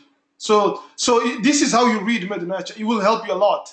Otherwise, you'll just complicate yourself here. No, this one doesn't allow me. Yes, it does. Look. Yeah.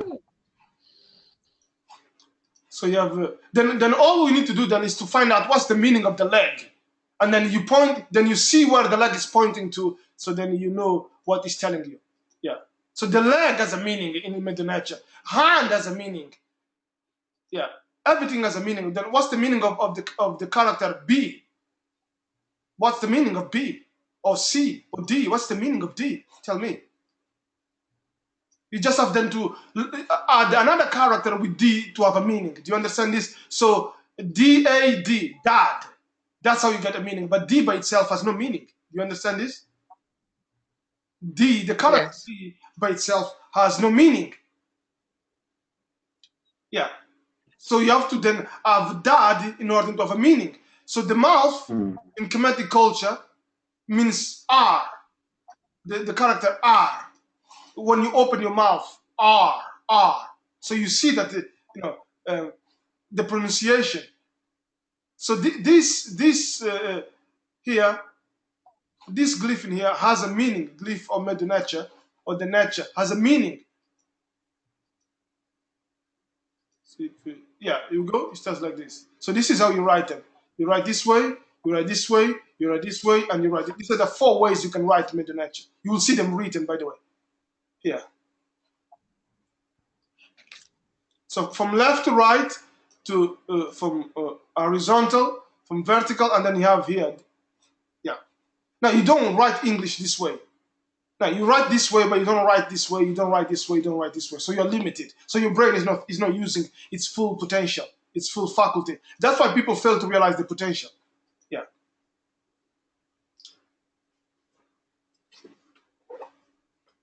So why are you failing to realize your potential in life? You're bright.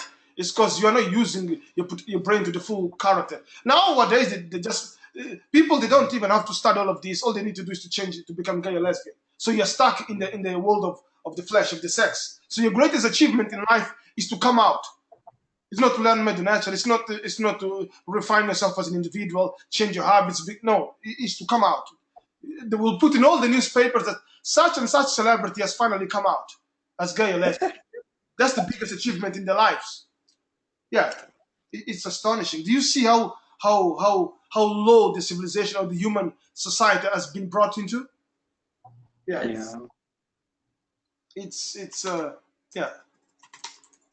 So sad, so wrong direction. So the biggest achievement of the United States is to attack Syria and destroy Iraq. That's the biggest achievement. It's not to help the Iraqis to become better human beings, to give them health and education and help them to realize themselves, to create schools and hospitals. No, it's to go there and bomb. That's the biggest achievement of George Bush, was to bomb Iraq. His father did the same. Yeah, so you see how sick the whole element is. But then these guys are presented as great leaders. If you go to any school of leadership, they will mention George Bush, Tony Blair. So the criminal is used as a model, or the drug addict is used as a model for society. You see what they're doing? They're destroying consciousness. They're destroying humanity by perverting it. So the preferred direction. Now, if you go to Africa, they will say that the Western world is the ideal place to be. Is where democracy is where you have all the best foods, the best clothes. Yes. Yeah, but after 20 days of eating that food, you thought, well, something has happened to me because I don't feel right. So the preferred direction was from right to left. Okay? Okay. Yeah, that's the preferred. You will see most of the writing. This is the preferred direction of Kemet. Yeah, so let's look at an example of this, how this is applied. We're looking for the shed. So when you're writing something now, you have to think where I'm leading the people reading the book. Or when you read something, what is the person who wrote this book is leading me? Because they are leading you somewhere. The breaking news are leading you somewhere. The Bible is leading you somewhere. But where? What's the destination? You cannot just read and you think, oh, I'm just learning. No, where is it leading to? So here, let's see an example. Oh, this is a shed.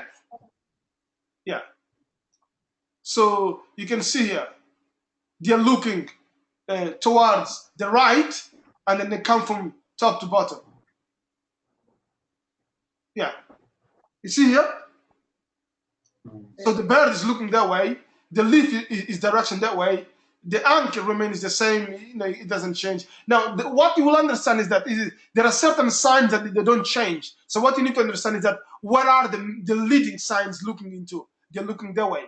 So this is the T. The loaf of bread is T. So then the N, it doesn't change whether it's right or left. It remains the same. So there are certain peculiarities of this language that you need to pay attention to. So the N sign is called the water, which represents the river. So this sign is the energy of the water. So you see, Kemet as a river, which is the happy. So you have the river then symbolized. So it doesn't change the direction. So here, so you don't have to say, okay, where are the majority of the people looking at? They're looking this way. So okay, so that's where they're looking at. Yeah. Yeah. So for example, the Ankh doesn't change. Yeah. But then the bird is looking that way. So he said, okay, so that's what we're leading. So that's where we are going. Look at the signs. They are leading you towards bliss and fulfillment. Yeah. Okay? So this is a Shen.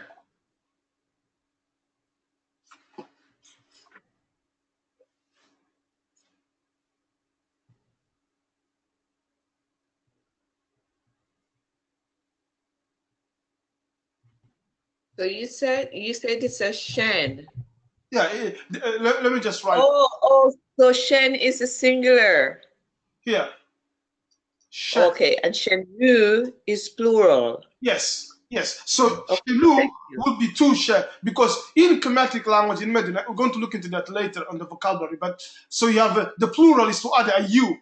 So Neter, so you have Shenu, it's two Shens. One is Shen. Oh. Yeah, so for example, you have the natures. Here, Asar, let me just, we're going to look at that in the grammar later, the singular and the plural. But yes, okay, it's a good question. So here, you have a nature by himself. Or it's also written like this, Neter. Okay, then when you add a U, becomes the Nechiru. That's why when you hear me saying Dua Nechiru, thank to the ancestors, thank to the natures. Yeah, here. So Oh, okay. it will become Necheru. Yeah, yeah. So Great, thanks. a son and a set, when they come together, they produce the Necheru. So you by yourself, you are a nature. When you come with your husband, with your children, with your friends, with your family, you become the Necheru. Yeah. So this language Okay. is the divine language of the Necheru, of them. Yeah. And then they are ruled by Mahat, order.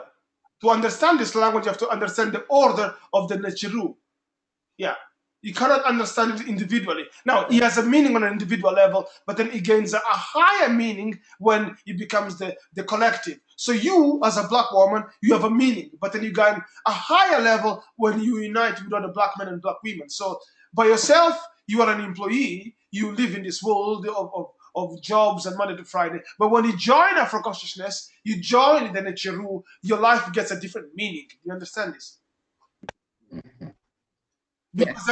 Because then the group is leading you to a different destination. So if you go and join the groups of the lesbians or the gays or the drug addicts or the gangsters or the politicians, that group will lead you to a different destination.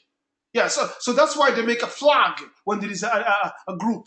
There is a flag for the feminism. There is a flag for the LGBT group. There is a flag for the Conservative Party. There is a flag for United States. And then if you join that group, they will lead you to a specific destination. Then you have to ask yourself, where are you leading me? So then you look at the natures. Where are they leading me? Where are the ancestors leading me? Where are they telling me? You see, where is the nature leading me? Sister Teresa, is that clear? Yes, it is. Thank you. Yeah. Sure.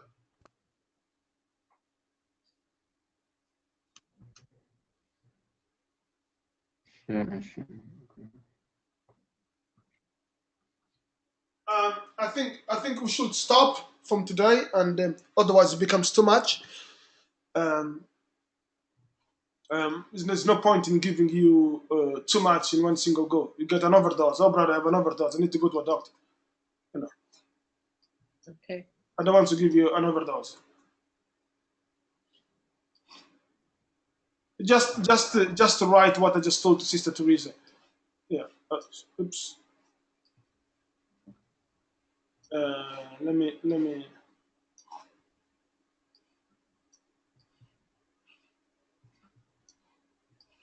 It's a beautiful language. It's a It's a life-changing language. Yeah, it is. I agree. So here we're going to write singular and plural. Now it's good when you are. This is an introduction to Medi language. To Medi nature, when you go to a master teacher, you don't have to go through these basic elements. You go, he and you gain a lot because he doesn't have to spend time explaining the basics. Yes, Yeah, that's yeah. true. So this is not a mastery language. My teacher, Baba Bonoki, he has more than 20 years at this. I mean, Sister Rikati Aman has more than 20 years. Brother Mfundisha has more than 20 years. I'm not nobody, nowhere near that. So I don't say I'm teaching Medinature. I'm introducing you to the language. Let's just make this clear. Yeah. Now you are learning something, which is good. Then you can go to Sister Rikati Amen, and then you will learn a lot. You will master the language. Oh yeah, that. So plural. So singular. Singular example. Shen, which is what people call the cartouche. Le cartouche is because the French were savage. They said, "Oh, that looks like a bullet." Le cartouche. Cartouche in French is bullet. Yes. So you have to understand, there is a group of savages who enter and find the most advanced culture in the world. They start to introduce the word bullet. Yeah, it just doesn't match. It's crazy. It's crazy. It's crazy. Destroy. So you need to be very careful who's teaching you what and why. Yeah. Yeah, it's yeah. People say it's so racist. Trying to, It's not trying to, racism. trying to be the racist people. Yeah, it's not people say, "Oh, brother, is so racist." No, it's that No, if you compare to what the Caucasians are saying to the true meaning of the language and the civilization, they have nothing to do with one another. yeah. Yeah, it's and then people say a lot. I know a lot about Egypt because I read on the internet. Okay, good luck with that one. Do you have an argument? Anybody who says they know a lot about Egypt, they have no idea what they're talking about because there's never been a country called Egypt. So how come you know a lot about a country that's never existed, bro? You're confused. But you have learned a lot on the internet. You decorated and you think you have made it. Good luck with that one. So by itself, this is a shame. Okay. When it comes together here is a shenu, number 2. So you'll never say the Netchers add an S. That doesn't make any sense, brother or sister. You say the Necheru. You see? Yeah. Dua Necheru. Dua to the ancestors.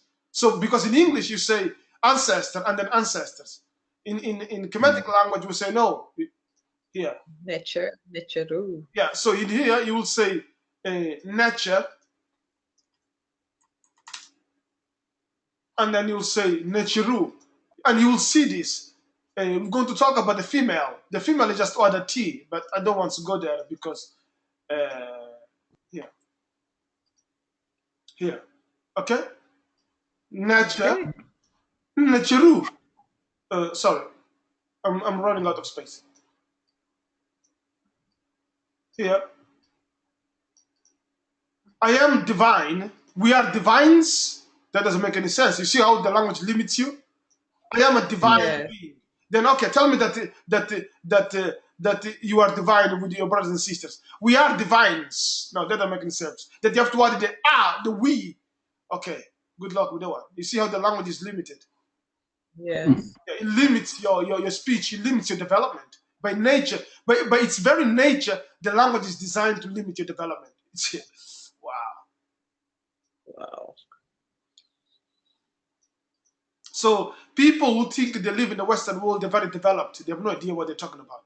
They memorize. See, when you go to school, you are asked to memorize things, and then you go to exam and you pass. That's not how Mdw Neter works. You see, when it comes to Afro consciousness, for me to find out whether you're studying or not, all I need to do is to ask a question.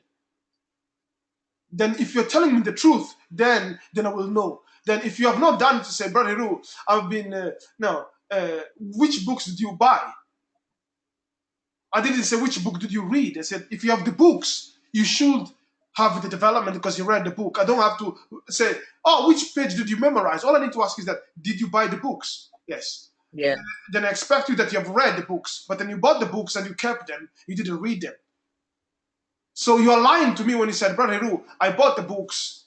But then for you to tell me the truth, you said, Brother Ru, yes, I bought the books. I've not read them yet. Because I expect you that you bought the books and you read them. Because I trust you. Because my heart is the truth. You see? Correct. I trust you that you bought the books, you read them. I don't have to ask what you read them. Yeah.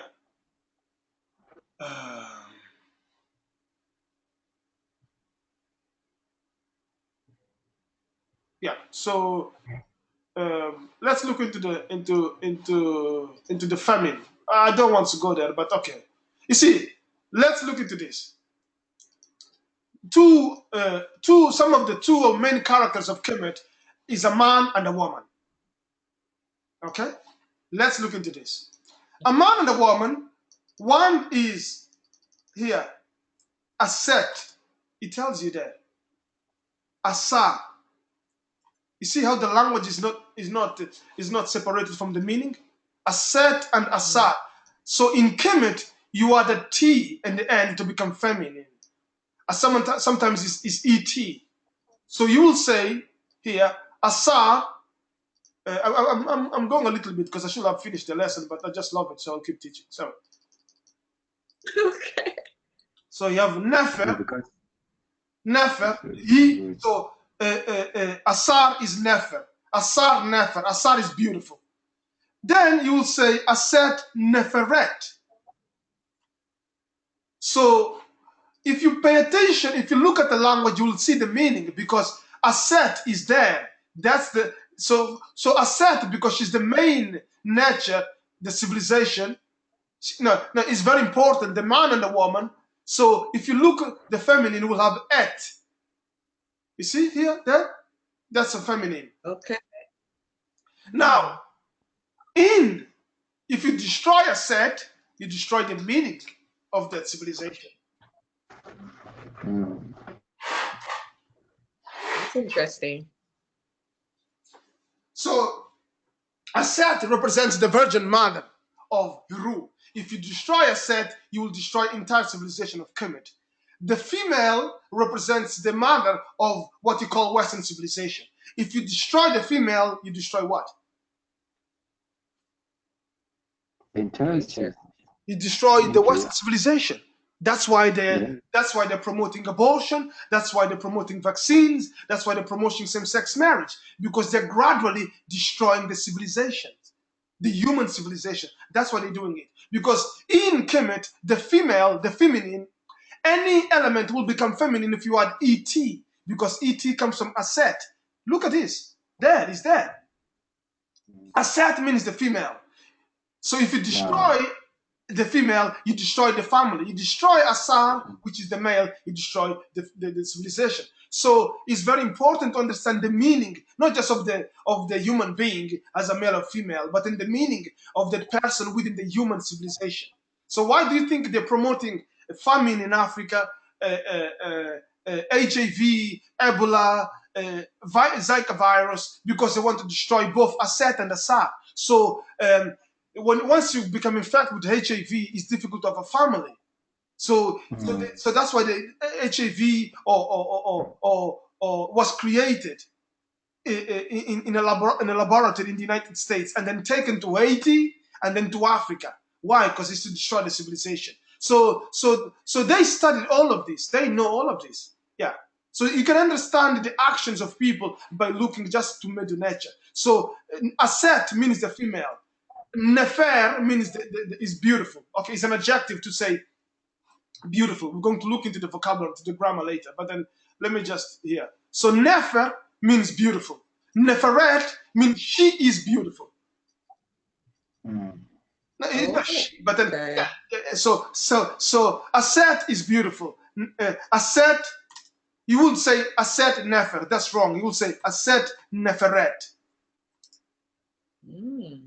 Okay. Yeah, then you will say Asar Nefer. So you remove the T. So that's Okay. yeah. So it's order. There is order. You see, in English you would say he is beautiful, she is beautiful. No, that's limit. That's basic. Yeah. So you will say Asar Nefer. Now later we're going to add the suffix pronouns. Asar Nefer. You will never say Asar Neferet. Now, also in plural, there must be an order. You will never say they are beautiful. You will say no. I don't want to go there because here the Necheru, okay, are beautiful. Then if it's a group of females, you have to add the T there. If the Necher are only females, and then you have the Neferet. It has to be in harmony. He has to agree. There must be order. Otherwise, you are corrupting the whole language. You see how it goes? Yeah. Yes, that's interesting. Very good. Yeah, there must be order. There must be Mahat, because then you're violating. You said the Necheru are beautiful females. No, sorry. Yeah. Naturally. So let me continue with this just a little bit more. I will need to confirm this, but then from my memory, this is the correct element. So if we look into here, we will say sun. So sun, sa means the sun. Then you have is the sun. Then we have sat.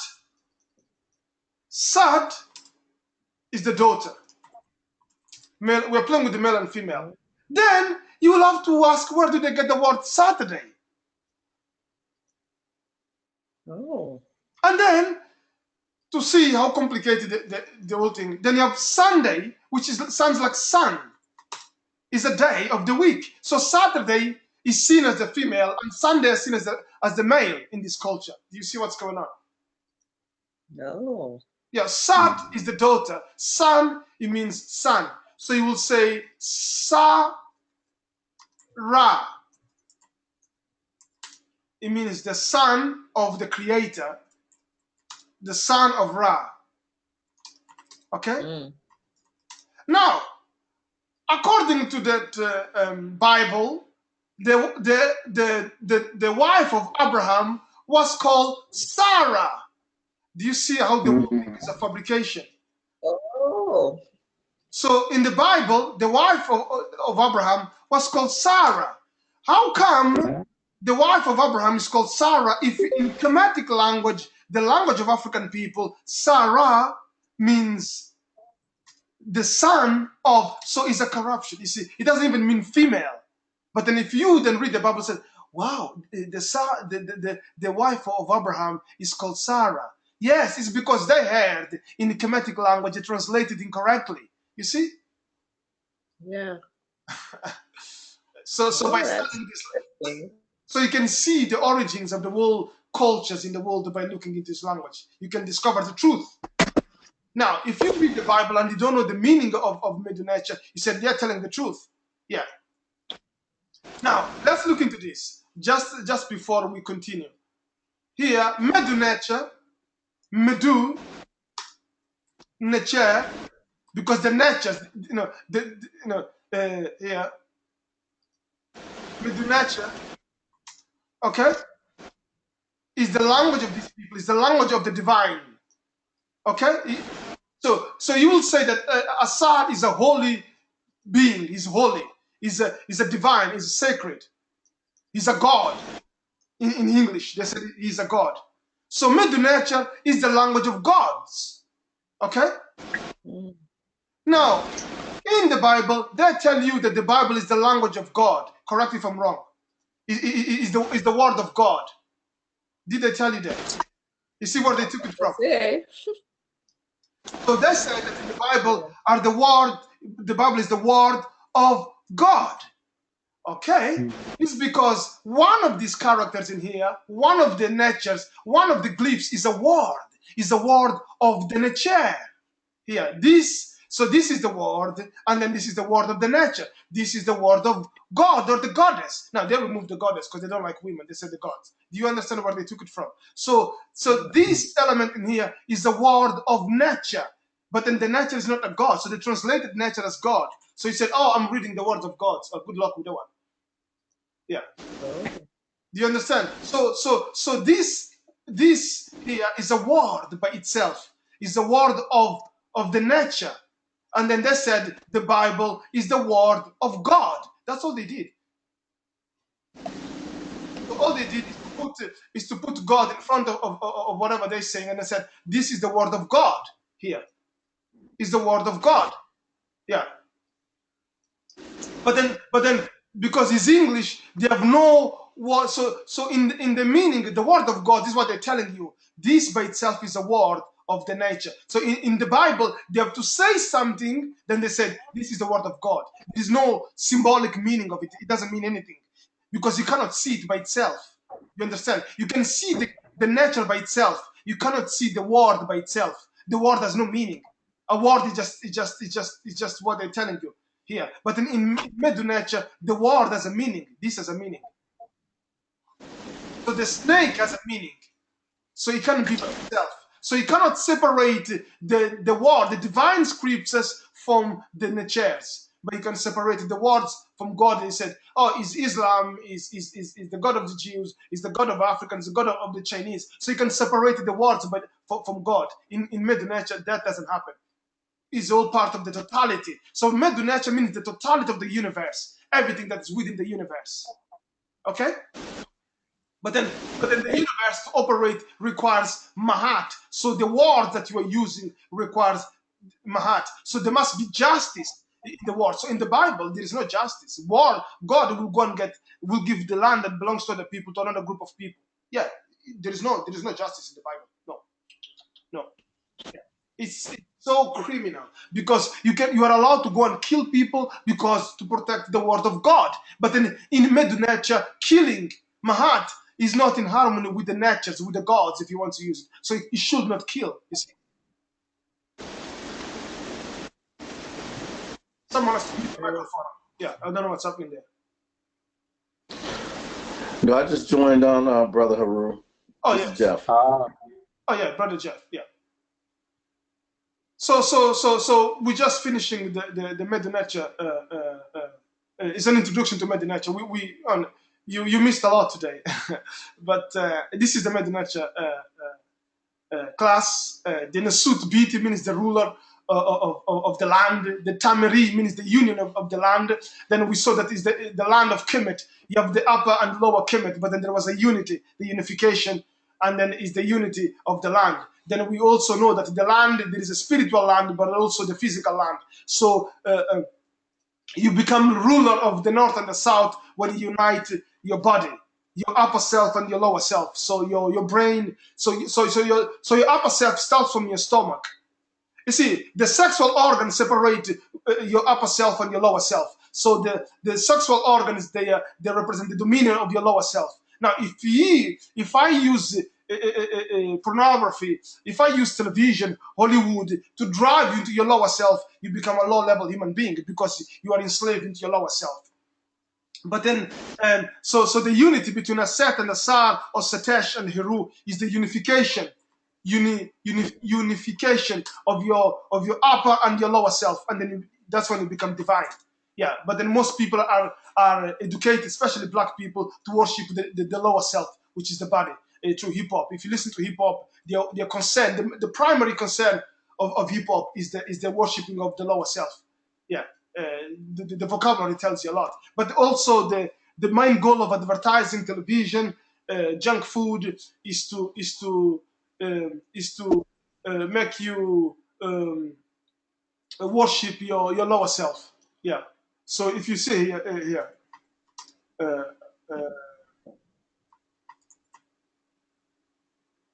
here, if you look at the word sex adverts, I don't know what's coming up. I don't want to show you the wrong images. So this is a sex advert. Look at this. Sex. This is the Caucasian civilization, Western civilization. This is an advert shown to kids, by the way, in television, children. Yeah. The goal of these adverts is to make you to worship your lower self. It's sex. Food is part of sex. That's what they're telling you. Clothes are part of sex. Yeah, you have to dress to look sexy.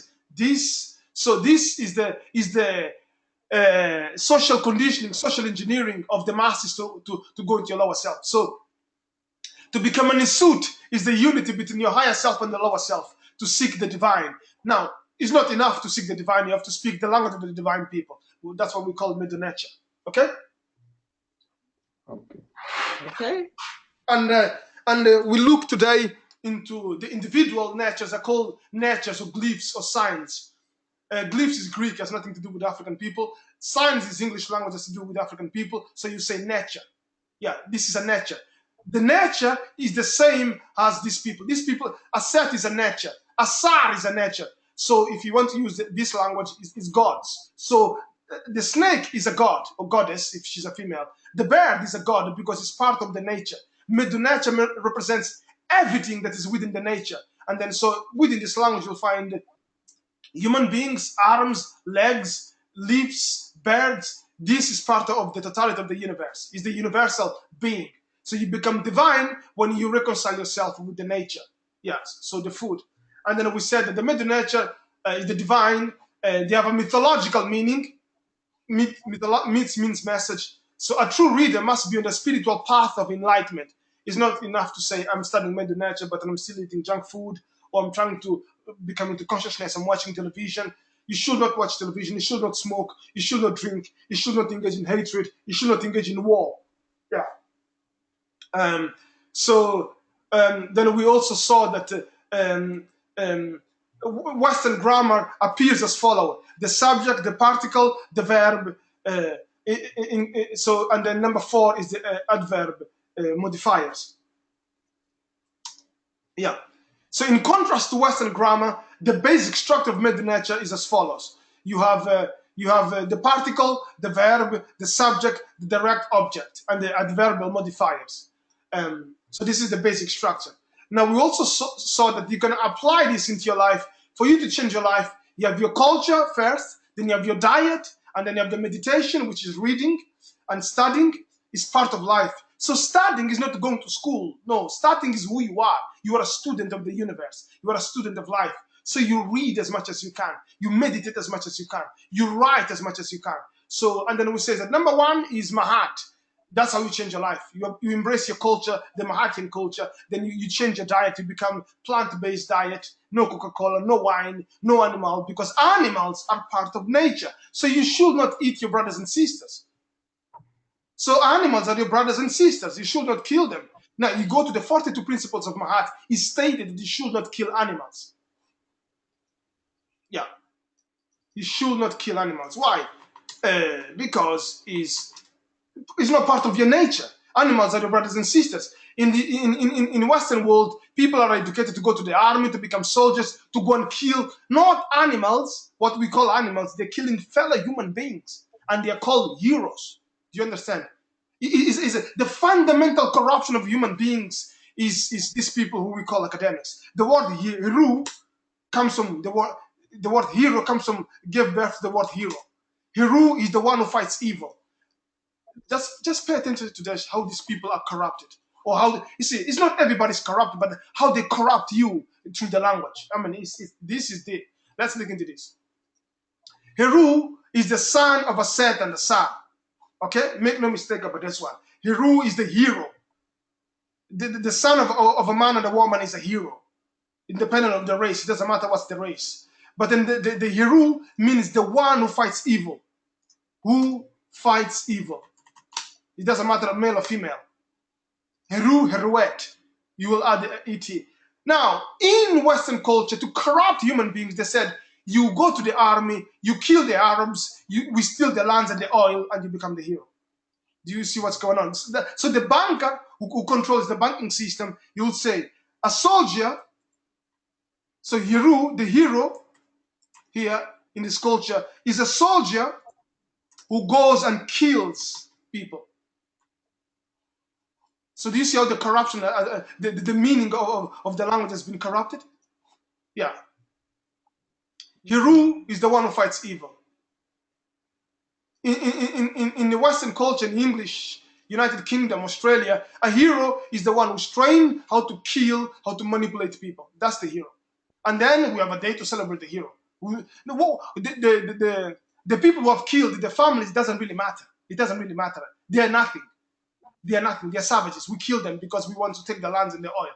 We kill the Syrians. We kill the Africans because we want to take the natural resources. This is the devil being put into practice. So for you to become the hero in your life, you have to fight evil. So whatever you do has to be in Mahat with your ancestors here, with the Mdw Neter. So number one, learn the culture. Number two, change your diet. Number three, meditate, read and write. Number four, live in the doing, in the teaching here. Yeah, is in the teaching. We also saw that the natures here are the individual elements. Mahat is a nature. She's not a goddess. She's a part of these snakes and birds of the language. So the Neteru. And then they have three basic shapes. The tall, narrow.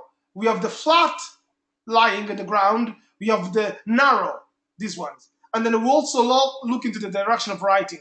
We said that a leader is the one who speaks to you, and you look into the leader. You look into the eyes of the leader. So to read the Mdw Neter, you look into the nature. They're talking to you. So the gods. So these are not characters. They are the Neteru, or the gods, if you want to use the language of common people. So you look at them from left to right. So a set is looking into them. You look into them. Okay? You look into them. So Asar is looking into them. That's how you will see them written in the walls. It's not difficult to read them. If you look at them, then you know the meaning of each of them. Okay? So from left to right, from right to left. Also from horizontal. Here.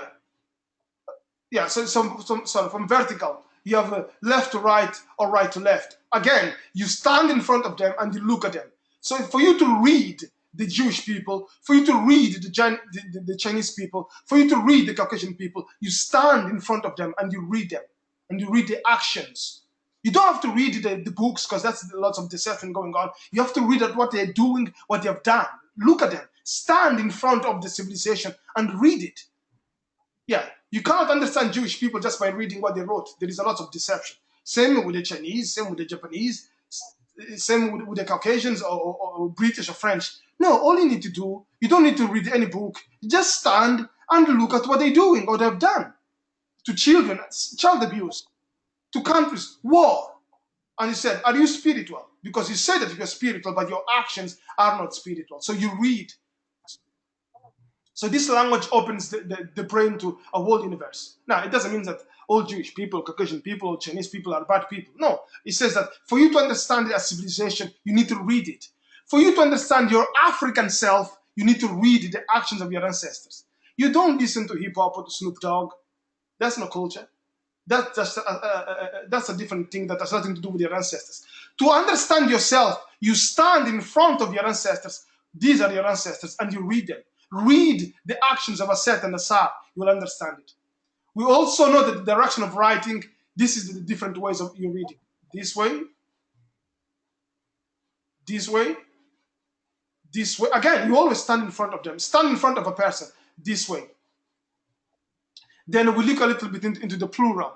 This is a shen. Two shens are shenu. Okay?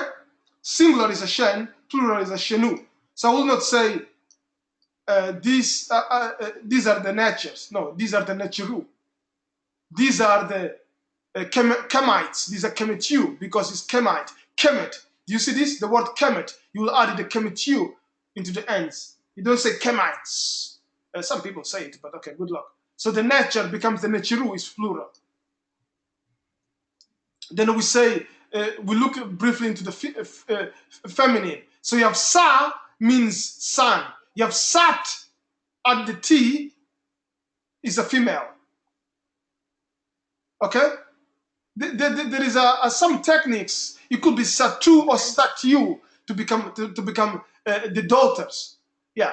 But then San means the son. Sat means the daughter. So Sarah means the son of Ra. In English, would be the son of God. So when they say the son of God, you have to ask yourself, what exactly are they talking about? So then Sarah, which is the son, who is supposed to be the wife of Abraham, in Kemetic language, in reality, it means the son of the Creator. So the name of Abraham it means the son of the Creator in Mdw Neter. So these people, they just translated incorrectly the culture of African people to present it as their culture. Okay, that's what it is. So the word nature, Mdw Neter, is the divine words, is the words of the divine beings. Now you could say is the words here. You would say is the words of gods here. Words, because remember, our ancestors, they didn't write Mdw. They said Mdw, W, Mdw Neter, the words of the divine. They were not gods in Africa. God is an English word. So the words of, that's how we will say, the words of the gods. So that's the words of Aset and Asar, really. So you have to read the words of Aset and Asar, you have the words of gods. But then the Jewish people say, no, it's a Jewish God, so yeah, so you just have to believe. So then here you say, the words of the natures. So this is a nature. This is a word by itself. So then is the word of Asar. That's why they said it's the word of God. The Bible is the word of God. No, brother, you just translated incorrectly.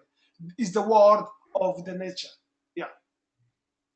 So key to understand yourself is the meaning. Your life has a meaning. What's the meaning of your life? What's the meaning of your smile? What's the meaning of a flower? What's the meaning of rain? What's the meaning of a bear? What's the meaning of a snake? What's the meaning of a river? This represents the river in Kemetic language. What's the meaning of a house? What's the meaning of a mouth? Everything has a meaning in African culture. To understand yourself, to understand your culture, you must understand that everything in that culture, which we call Kemetic culture, has a meaning. When you come into Western civilization, it has no meaning. So I have to put a naked woman to say, okay, she's sexy because she's wearing the dress. But then that's because it's a primitive animal aspect that has no meaning. Do you understand this? Yeah. Yeah. So, questions, comments before we leave? What did you learn today? This was very interesting. This is very interesting. I learned a lot today. Very good.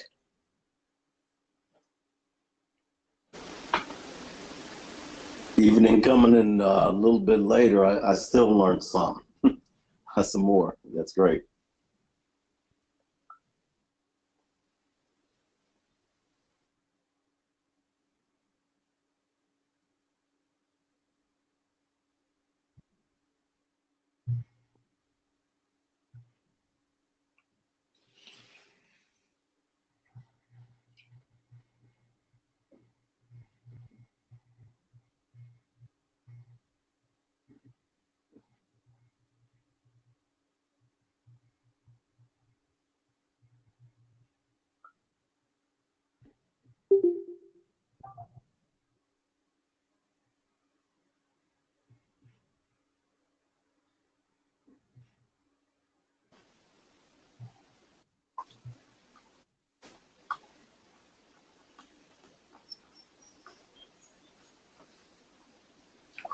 You still there, brother?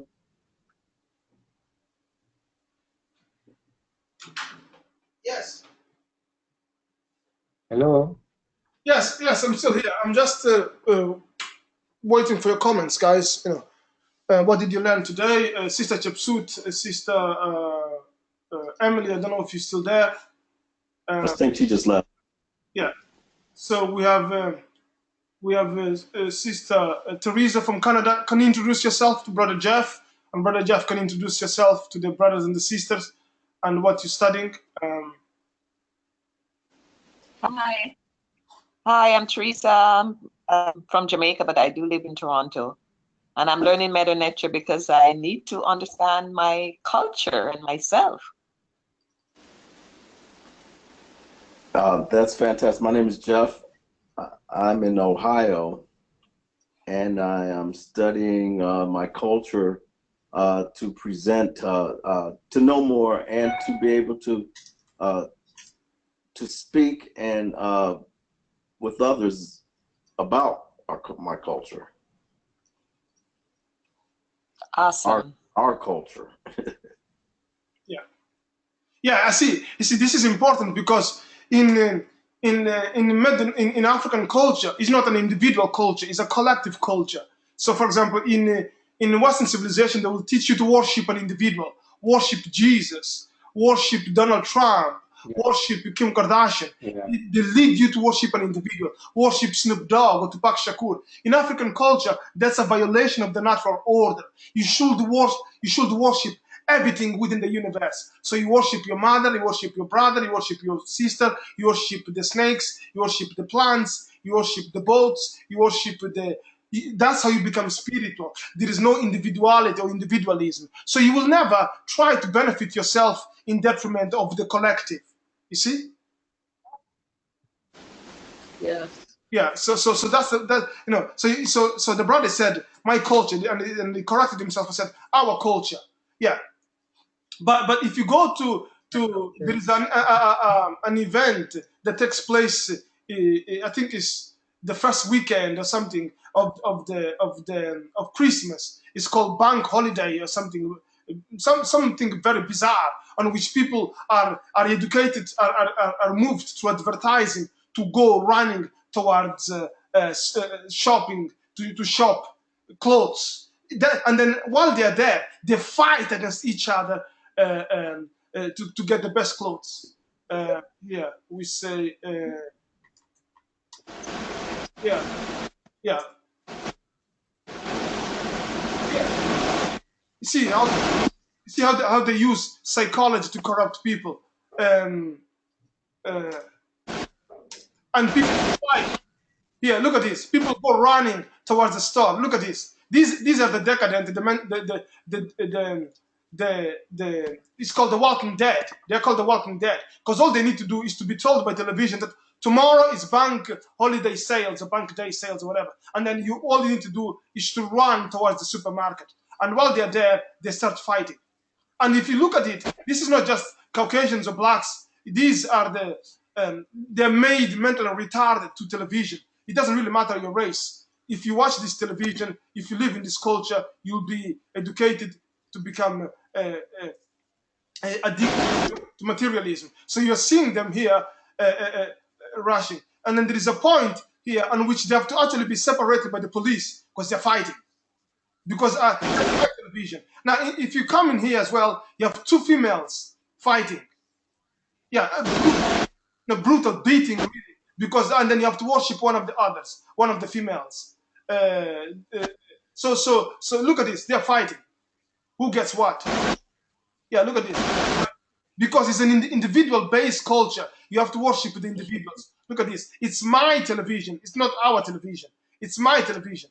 Yeah, they're not fighting because of a book. They're fighting because of a material thing, an aspect. So the soul is not there. The soul has been taken. What remains is the body that is used against its own self. That's what you get an individual culture. It's not a collective culture. So they teach you from day one to become individual. But then Mdw Neter represents the totality of the universe. You have to worship everything that is within the natures, within that universe. Yeah, so you cannot separate yourself from the universe. So therefore, you should never harm the universe. When you're harming somebody, you are harming the universe. And then by harming the universe, you are harming yourself because you're part of the universe. You see? Yeah.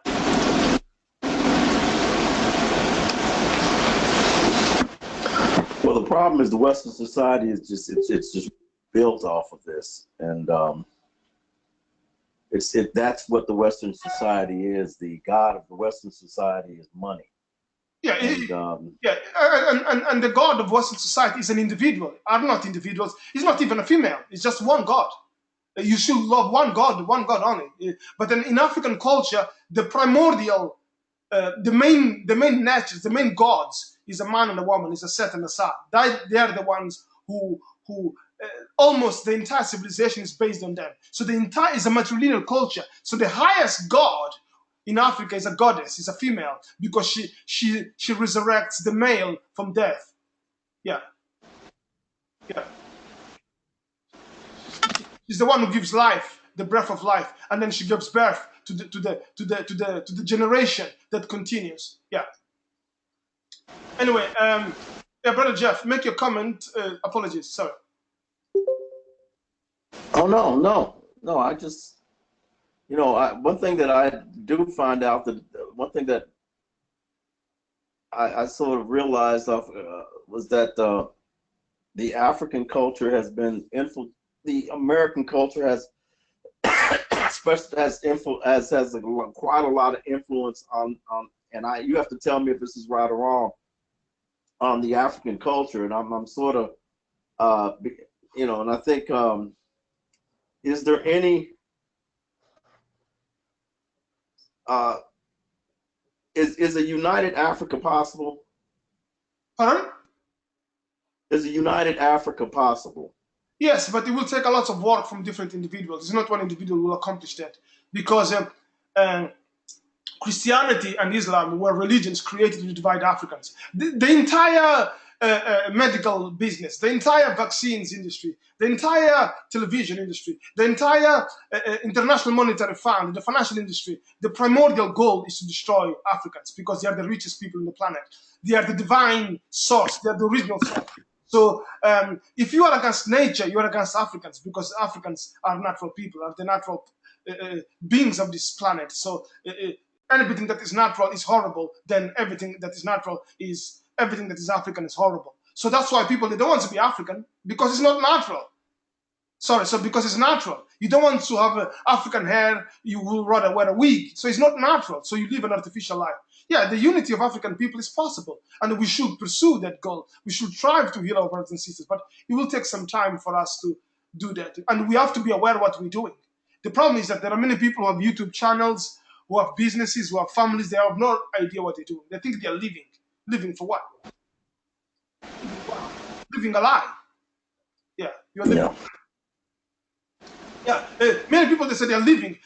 Leave me alone because I'm living my life. Which life are you talking about? One that that television gave you, university gave you, school gave you, or the one that your ancestors gave you? Is a different life. They're two different elements. No, you cannot say that I went to university and then I got a degree and then I'm living my life because I have a university degree and a job. Who gave you that life? Who gave you the degree? They give you a degree, they give you a job, a bank account, they give you a language, they give you religion, they give you diet, they give you sexuality these days, they give you entertainment, they give you everything.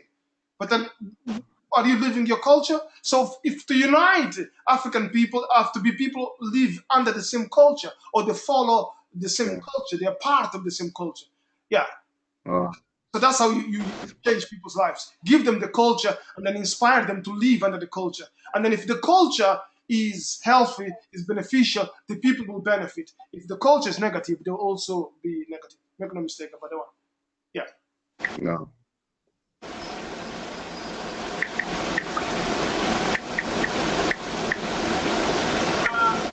There is a background echo. I don't know what it is. So we will bring this lesson to an end, so it's not too long. I plan to upload it into the website, so it will be there as the new lesson.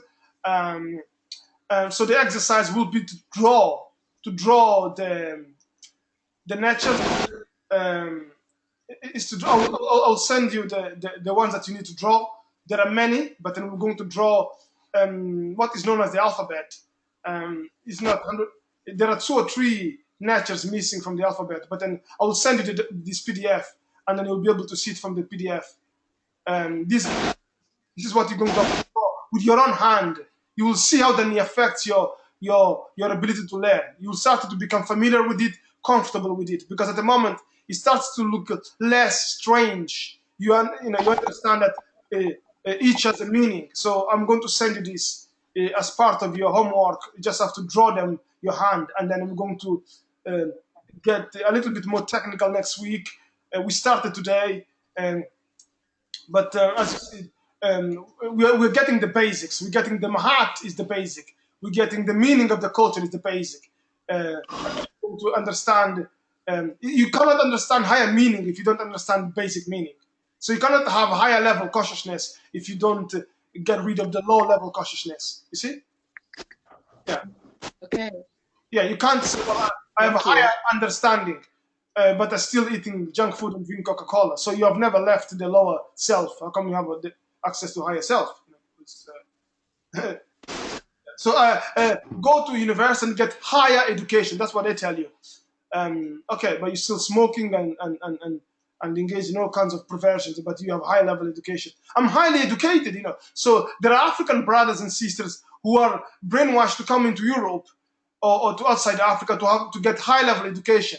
So they go back home with a degree and they said, I'm highly educated in perversion. That's what you have. You see?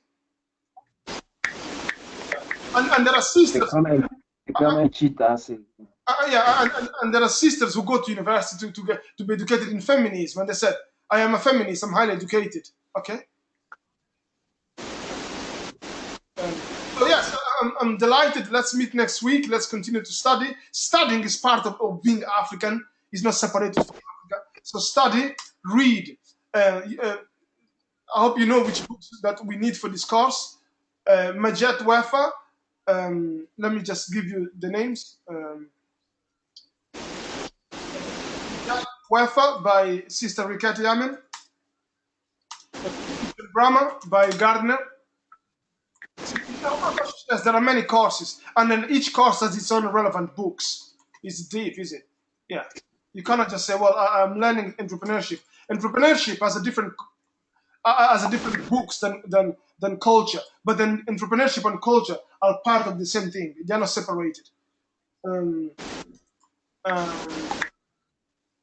Yeah. So, spiritual warriors and healers, the brothers of Fiji, and then you also have the book of Coming Forth by Day by Muata Ashby.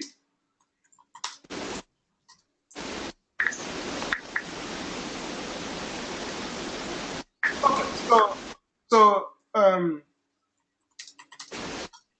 there are 4 books you have to read in total. Oh, you have to have for this course. As an extra, as an extra, there is a book called Beginner's Introduction to Mdw Neter. Beginner's Introduction to Mdw Neter.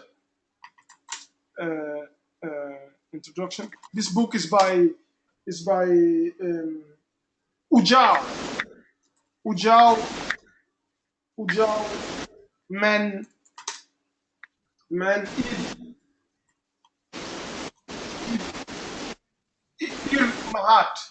Iri Mahat, that's his name, beautiful name.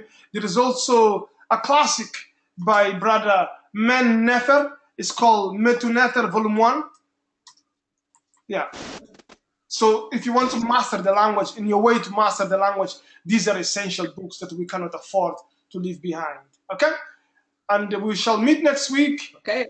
I'm delighted with your participation. I am grateful. I apologize for any offense caused. We're not here to apologize. So we're not here to offend anybody. We're here to heal ourselves through the message of our ancestors.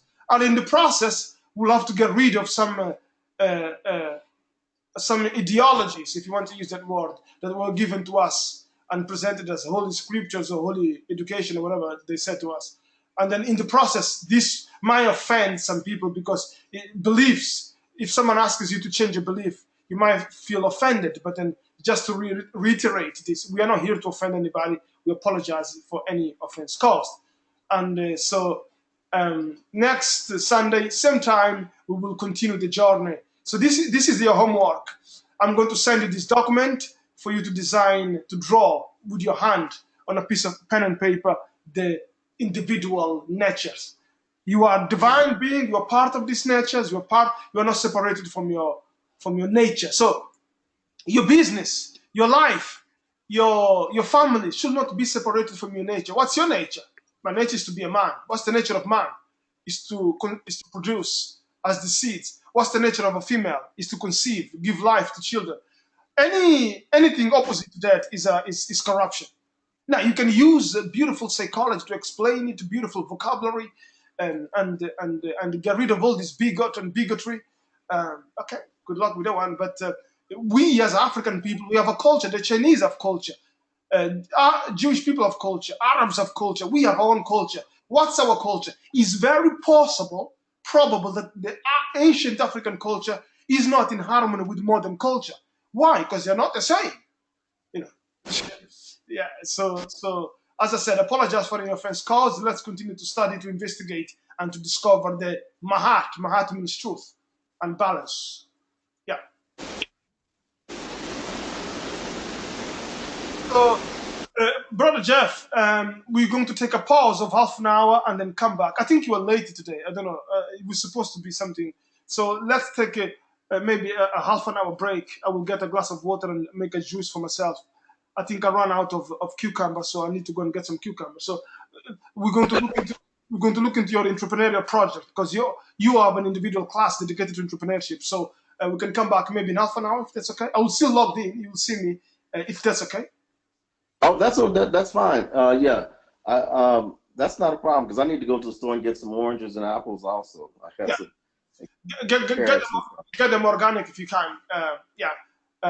You see, if you have them organic, 2 oranges, 2 apples is great. If they are not organic, you have to have 4 or 5 to get a little bit of Yeah. Oh wow, I didn't know that. Yeah, if they're organic, yeah, there is a quantity. But if let's say you live in a country that forbids organic food, well, you just have to have 10 times what you will have an organic element. Yeah. Yeah. Yeah, I've got they do organic. I try to buy organic. Yeah, organic is good. Yeah, do organic because organic is the pure. You're looking for nature, you're looking for Mother Nature. Non-organic contains elements that are not natural. So, yeah. So, okay. Sister Teresa, we will meet next week. You're welcome to give yourself an African name. You can find the African name Aset, Asar. You see, if you are a male in African culture, your mission is to become Asar. If you are a female, it's to become Aset. And then your name will change. You will become Aset something, something, something. So when someone died in Africa, or someone was born, or a king, when they were born, they were given first instantly when they come into life. They were born. They were given a name of an ancestor, So, for example, Yes. Aset, and then it could be Mahat, and then in this Thai, Hatshepsut. So the lady of balance, the queen Hatshepsut. You see, it has a meaning. So you have your Sarah name, the name of Ra. You have your Heru name, your name of Heru. You have 5 names. A Nesut, a ruler in Africa, will have at least 5 different names. Now, Teresa is a beautiful name, but then it's nothing to do with Africa. It has no meaning. What's the meaning of Teresa? Yeah, so territory, terrorism, tyranny, I don't know, terre, maybe comes from terre, la terre, land, I don't know. But then, so you want to find a name that is in harmony with your journey, with your life. Yeah. Yeah, 13. Yeah. 13 Okay. Yeah, so I don't know. Okay. I don't know what's the meaning of Teresa, but it might, I don't know, it might be some French there, some element. Yeah, it's a French. It's a French. Okay. Yes. Now, French have nothing to do with African people, so why should you keep a French name? You see? Yeah. Now, because you cannot separate yourself from your passport, from your society. I know I need an African. Yeah. So because you cannot, you see, this is important. You cannot separate yourself from the European Caucasian society, which controls your passport and your non-African identity. But then you also have your non-African identity. So the non-African name is not spiritual. The African name is a spiritual. So you might say, I have 2 identities that are that are related to the same person. It's not an identity crisis. Yeah, is you born again. You find the resurrection means that you have a new name. So my name is Nelson, but then why do you call yourself Heru? Because that's the name of my African ancestors. Nelson is an English name. It's nothing to do with African people. Now, I'm not saying that it's a horrible name. I'm saying, yeah, I have a name of my ancestors. Apologies if I offended you. Yeah, that's my name. Yeah. The same with Jewish people. The Jewish people are the same. The same with the Chinese people. The Chinese people, you'll find Chinese people live in the United States. They will say Amy, Bob, Edwards. That's not a Chinese name. They just give the name so people can call them from that name instead of trying to struggle with the pronunciation of a Chinese name. Yeah. But then they don't renounce the Chinese identity. No. Now the problem with an African person is that they try to renounce their African self. That's mental illness, by the way. Yeah. Okay, I will definitely meditate on that and see what my name should be. Excellent. Yeah, yes, you'll find. And I'll let you guys know. Yeah, you'll come to you. You also have one area of evolution, of the spiritual evolution, is meditation. If you look at what we spoke today, is meditation. Number 1, culture, then diet, then meditation. Meditate in your name. Yeah, meditate in your name. Meditate on your purpose and your contribution to the world. Meditation is people think meditation is something come from Buddha, or no. Meditation comes from Africa. Aset is meditating. Look at what she is. Is the balance between the two, the left and the right arm. She's meditating. That's where meditation comes from. It comes from Africa. It's not Chinese, but today you were told that is yoga comes from India. Oh, give us a break. Yeah, if you read the book of Coming Forth by Day by Mdw Ashby, it tells you that it's an African concept of living. So you're constantly living, and meditation is part of your life. Yeah. When you eat, you're meditating on the quality of your food. When you talk, you're meditating on the quality of your words. When you sleep, you're meditating on the rejuvenation, on the rebirth of your cells. You see? Yeah, because when you go to bed, your cells die. Yeah, your cells die, your liver cells die, and the new ones are born. So your body is constantly meditating. But then if you're watching television, you're meditating on stupidity and ignorance. Yeah. Or if you listen to hip hop, you're meditating on stupidity because you just have to listen to what they're saying. It's nothing nice. It's stupidity and ignorance. But then your life becomes based on stupidity and ignorance because you have spent most of your days meditating on stupidity and ignorance. Do you see what's going on? Yes. Yeah. So yes, I'm delighted with your time. I will see you guys in half an hour, and then we're going to continue. Okay? Have a good night. Bye. Shimata? I will send. Shimata. I'll send you this PDF in Shimata, brothers and sisters. yeah. I'll send you these PDFs very soon, and then we'll continue. Yeah. We'll see you next week. See you next week. Shimata. So if you're watching this and you're a student, subscribe and join Africa Consciousness, join the family, and you will learn a lot. I'm delighted, grateful for your time. Any apologies for any offense caused. Shimata.